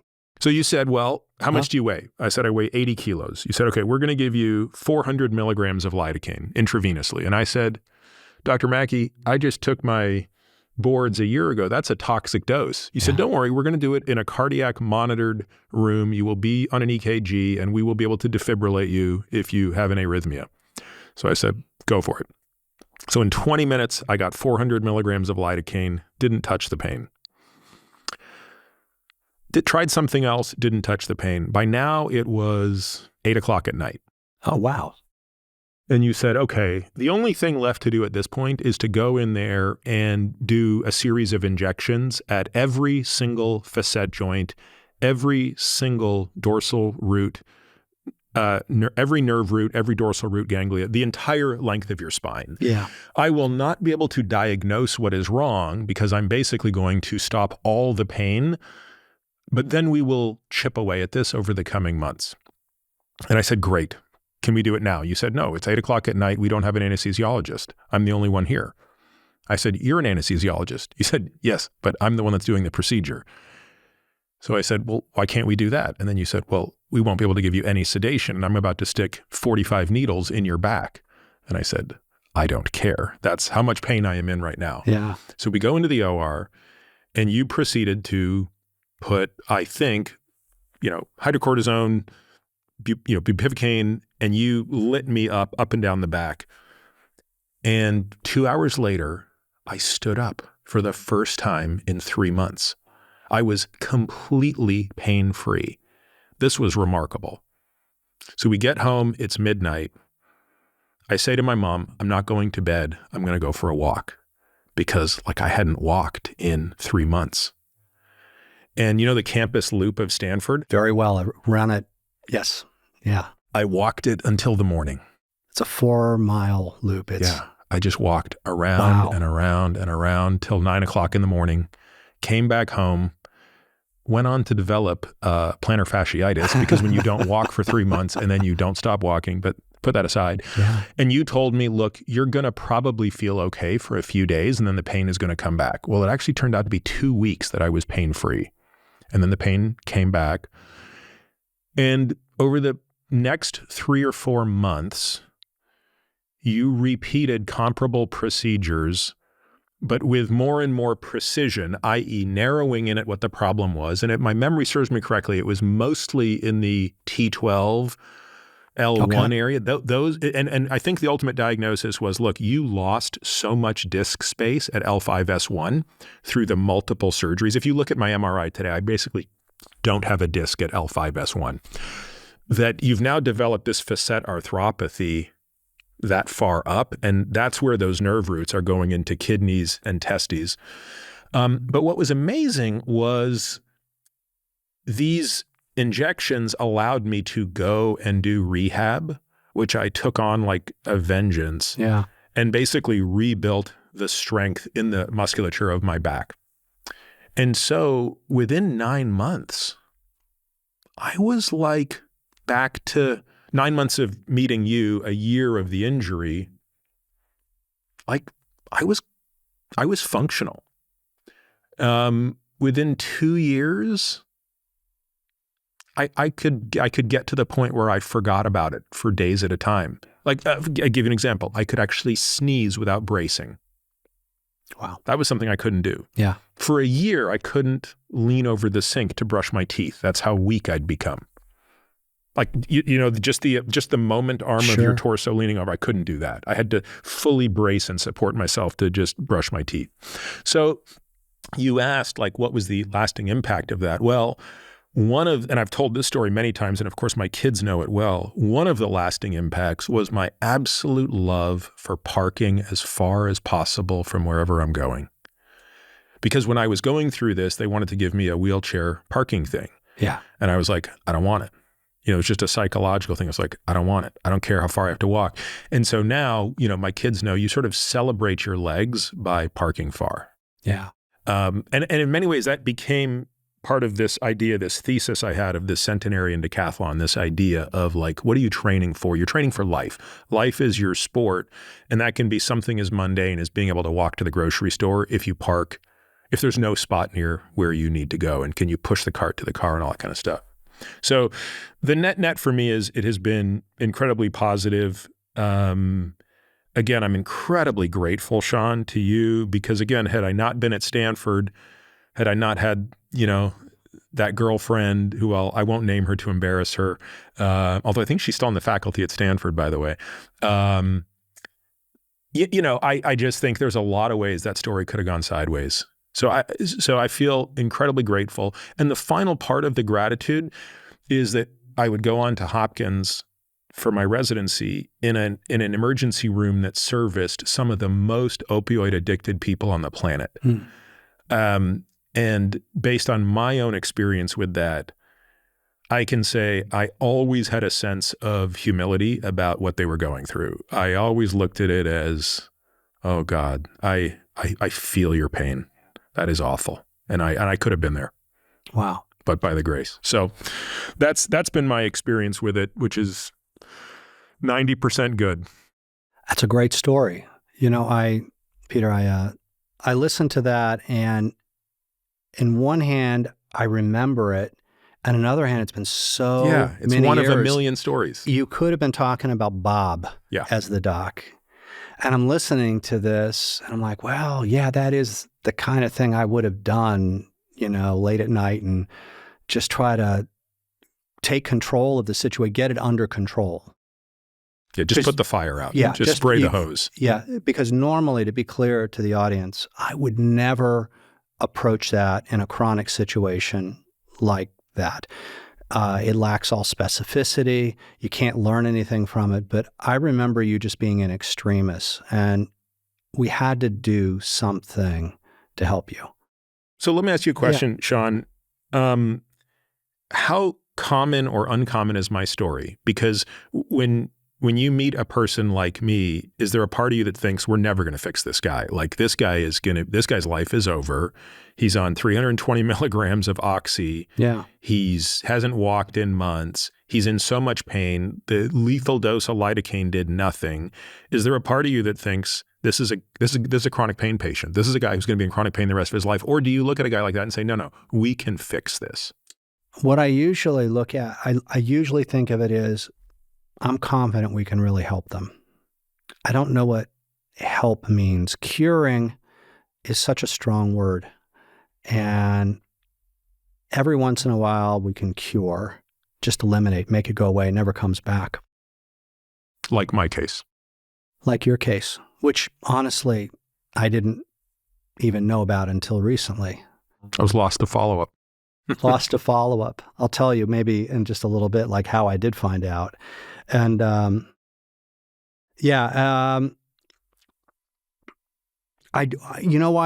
don't use the word cure maybe like a surgeon would use the word, because I don't want to set unrealistic expectations with patients. But I don't give up. You know, I've never hit a point in my career with a patient where I've ever said, we're done. Like, I got nothing. You know, we've got so many tools available to us now. Back when we first met, we had a handful of procedures. We had a handful of medications, gabapentin, the new kid on the block, opioids, NSAIDs, some tricyclics, but that was about it. And by the way, that notion contributed to the opioid crisis because we didn't have tools. Now, there's over 200 medications that have shown to have analgesic properties. We have over 200 procedures that we do for pain, scores of mind-body therapies, scores of complementary alternative therapies, and physical and rehabilitative approaches. Like, the toolbox that we can draw upon is so much larger. Often the problem is not with all the tools we have, it's trying to figure out the right tool for the right patient, the right context. I frequently focus on getting people back to a good quality of life and giving them control of their life and their pain, rather than a promise to eliminate pain. In the acute setting, it's eliminating pain, because in an acute perioperative or acute injury situation, you need to eliminate or significantly reduce it before you can get people moving, which was kind of in your case. I got to tell you, I was tempted, because my memory of this was a little vague. For a moment, I thought maybe I just look up my records on Epic and just see what's what. And I'm like, no, man, that's what gets you fired. And so I didn't. I thought I'm glad you filled in the memory gaps. And I'm literally just so happy for you. Can I ask you some questions about it all? Sure. And kind of maybe build on some of the things we've been talking about. So to what degree, so some of the stuff that's going on when you were in this is you were in distress. Clearly there was a lot of catastrophizing going on, if I can draw upon that term. You cut me off if I'm going off in tangents. Catastrophizing is this concept that was introduced by Albert Ellis in 1962. He was a psychologist, and he also liked neologisms. So he created catastrophizing. He created the word awfulizing. Mm-hmm. Awfulizing didn't stick around. Catastrophizing was not related to pain, but got used for pain. Has three factors to it. Amplification of pain, rumination or repetitive thoughts about pain, and a sense of helplessness or loss of control over your pain. Check. Yeah. It's natural. There's nothing like we get a lot of controversy in the field on this term because it has such a pejorative impact. And unfortunately, some of the docs have weaponized it against patient. Oh, you're a catastrophizer. Tragic. But it has real neurobiologic consequences, because when people catastrophize, when they have a loss of self-control, when they have rumination, it negatively impacts these prefrontal cortical circuits that I mentioned, these cognitive system so that they can no longer downregulate your pain.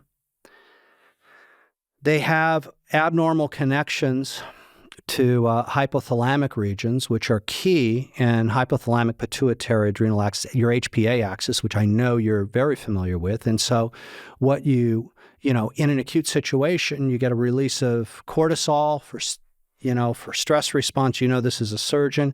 It's great. It keeps us alive. Chronically, terrible. And so you get this allostatic overload. And it starts to thin out that brain region. You're no longer able to modulate. And it's this worsening cycle that you get deeper and deeper in. A lot of what we do in pain is we try to break those cycles. And it's not one thing. Like I used the interventions, the procedures to help break an immediate cycle to get you on a path. We do this with other patients similarly. And then it's learning skills. Yeah, that's the very important point that I think shouldn't be lost on this, which is breaking the cycle isn't the cure. It sets you up to go after the cure. I mean, I had to go through 2 hours a day of rehab for 6 months. Yeah, wow. I mean, I had to learn how to move again correctly. I had to strengthen the muscles that were going to make up for doing what my spine would no longer do. Yeah. But you couldn't do that if you were in pain. So you had to learn to do that, and you had to be at least pain-free enough to do it, but not push yourself too hard that you would reactivate the injury. Like there was a balancing act. But then, and you had to be able to sleep. All these things. And you had to be able to clear your mind and get out of that catastrophizing loop. Yeah, that's exactly it. And you had the resources to do this. I was reflecting in your book in the early chapter, you described a friend's mother, I think Sophie, and you told the story, and maybe it was in the original version of it. It got trimmed out and edited. But when I read that story of this woman who shoulder injury and then went down this bad path. Yep. Can't golf, can't garden, can't do anything. And it doesn't get mentioned in the book. Again, may have been left out of the editorial, but all I'm thinking of is pain. All I'm thinking of is this poor woman probably had severe, severe pain that was untreated, and it put her down a spiraling path. And what happens in these situations? Well, one of the things we're learning more and more is social functioning. So we call pain a biopsychosocial model, but we tend to skip over the social, small s. But it turns out we've done a lot of data analysis on our own patients. Social isolation, social functioning plays a key role in your overall pain and quality of life. And you talk about this in your book from a social functioning standpoint. So, my guess is she invariably withdrew. She became deconditioned. She may very well had a lot of fear avoidance around moving her shoulder, which sets you up on a worsening spiral. And what I think about, and when I think of Sophie, and I think about people as they get older, that we need to manage your sleep. We need to manage all the things you put beautifully in your book. But I think we also need to help them better manage their pain so that they can have the function and do all the things that you say so nicely in your book. I don't know what your thoughts are. Actually, I was going to say that I was somewhere recently where I was asked to define health span. And health span is squishy to define because there's like a medical definition that I've repeatedly said I think is insufficient, right? So the medical definition of health span is the period of time in which you're free of disability and disease. Yeah. So not very helpful. And I prefer a more functional version of health span. And unfortunately, it's too long for me to rattle off. But one of the lines is freedom from pain. Yeah. So that's, just as it's important to have strength, stability, aerobic efficiency, peak aerobic output, explosiveness. I mean, all of these things are going to reduce as you age, but the longer you preserve them, the better. But one of them is freedom from pain. Yeah, yeah. The data on elderly people who get a hip fracture, and then it's in a spiral immediately downhill to death. Yeah, the listeners of this podcast are not, they're not strangers to those statistics. Oh, and I'm sorry if I'm repeating things. No. But that particular one is so, It's so tragic. Yeah. And I just keep thinking if we could better help get their pain under control and address them from that holistic, that standpoint, and just get them back to a level of functioning, would this story be written differently? I'd like to believe it would. I hope it will. Yeah, when you went through all of this, you get through the rehab, like, did you feel a greater, understanding of your pain, what was causing it, and the nature of your back and what you could do and its safety? Yeah, and it's actually been yet another benefit of this experience is the ability I now have to help my patients. Yeah. So if you just look at the population and understand the ubiquity and frequency of lower back pain, and you realize, I don't remember the numbers, but like, let's say a third of people are going to go through some bout of lower back pain in their life. A number of my patients have also been in the loop of chronic lower back pain, right? And for these patients, one of the most powerful messages I can deliver to them is learning that a setback is not permanent. So part of the journey, because remember, it's not like in the 9 months after this injury got better, I never had another setback. No, within that period of time, I would have days where I felt bad again. Now, fortunately, I never went back to laying on the floor for days. I never experienced that level of discomfort again. But there were many days when I was very uncomfortable, and it would wax and wane. But over time, and with every time that I would recover from one of those cycles, my confidence would go up. Yeah. The ability to know that this is going to pass, and I'm going to have to make some adjustments. Yeah. And I'm going to have to not sit, and I'm going to have to change the way I lay, and I'm going to have to do these exercises a little bit more. That's okay. This will pass. And so I actually just got an email from a former patient. He's not even my patient anymore.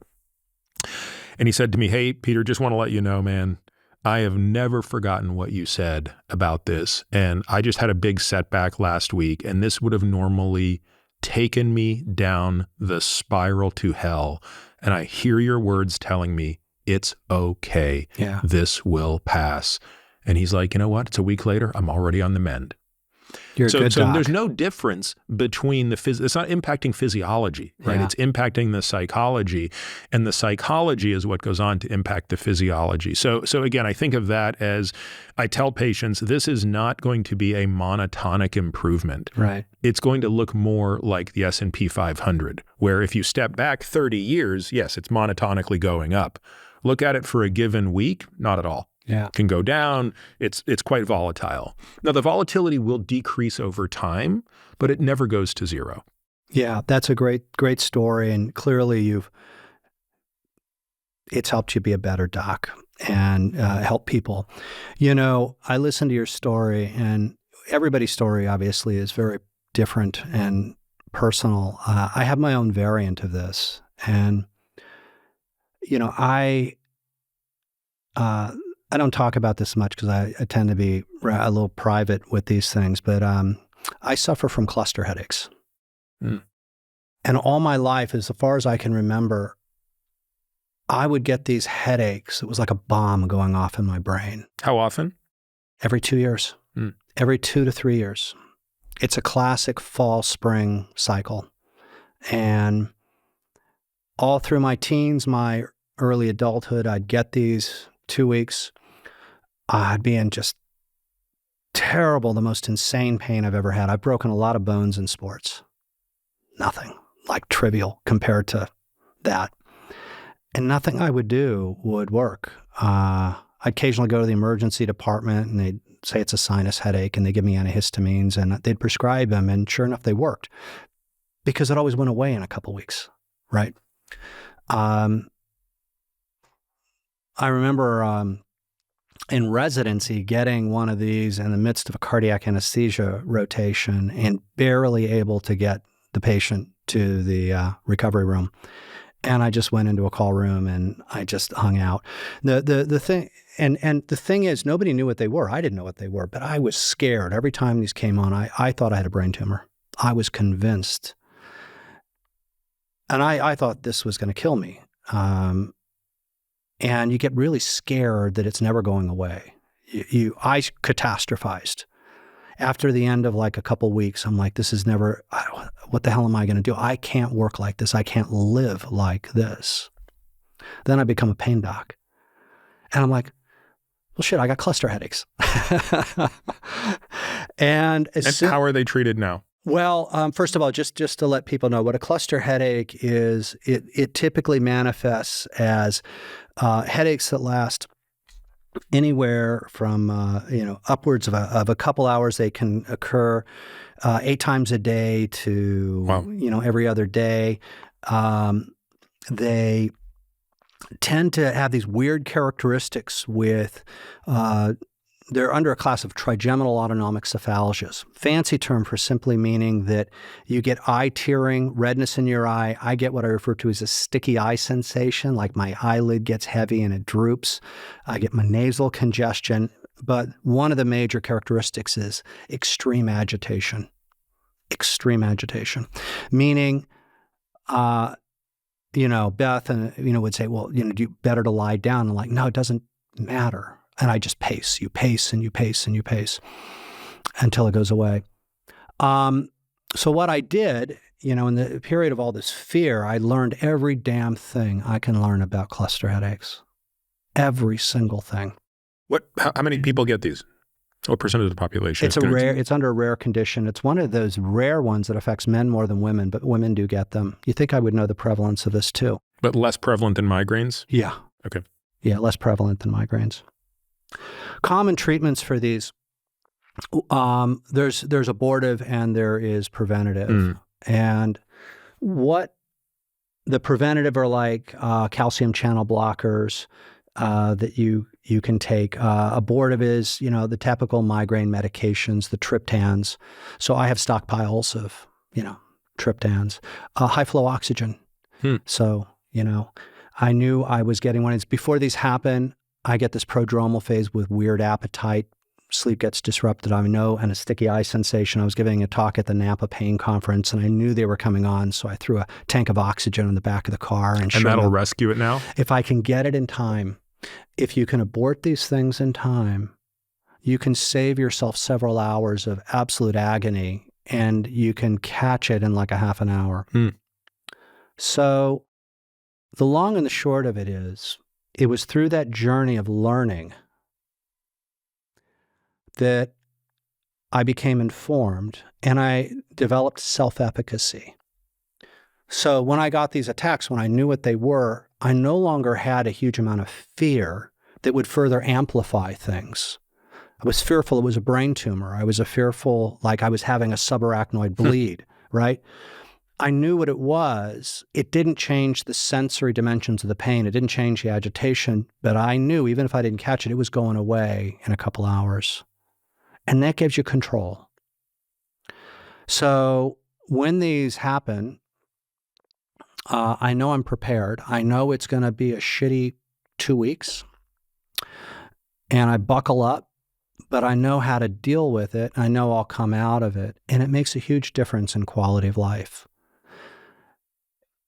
And that's, what messages I would try to give patients is it's about learning as much as you can about your condition, being informed, and putting that to use, and ideally giving yourself a degree of self-efficacy over your health. And when I listened to your story, it had parallels there in that journey that you have, and you've clearly used it.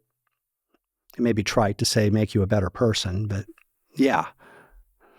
And yeah, I have a lot of empathy for people as a consequence.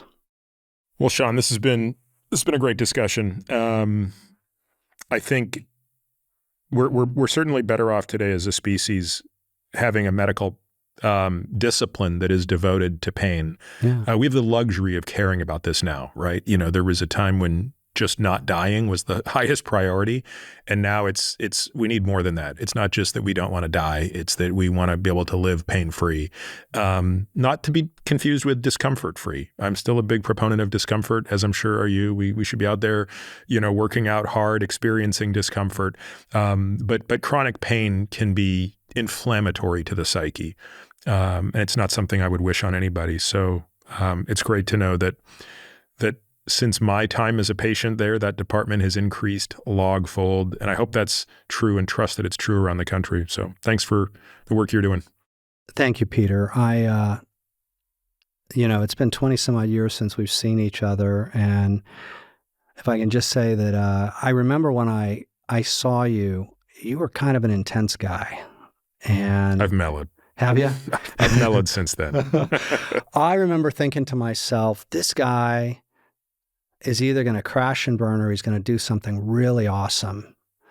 And then decades go by and I get this phone call from Ian and he's like, Dad, Peter just gave you a shout out on one of his podcasts about how you helped him. And he's like, how do you feel about that? And I said, I'm just so happy for him. It's like, I had no idea that he's done so well for himself. And you have, you are, yes, you're seeing one patient at a time and providing great care, but I think this format is reaching so many people, and this is what we need more of. We need more Peter Attias. We need you, like, delivering these messages that are empowering people, because you're making a big impact out there, and I just appreciate you inviting me on to spend some time with you. So thank you. Thanks, Sean.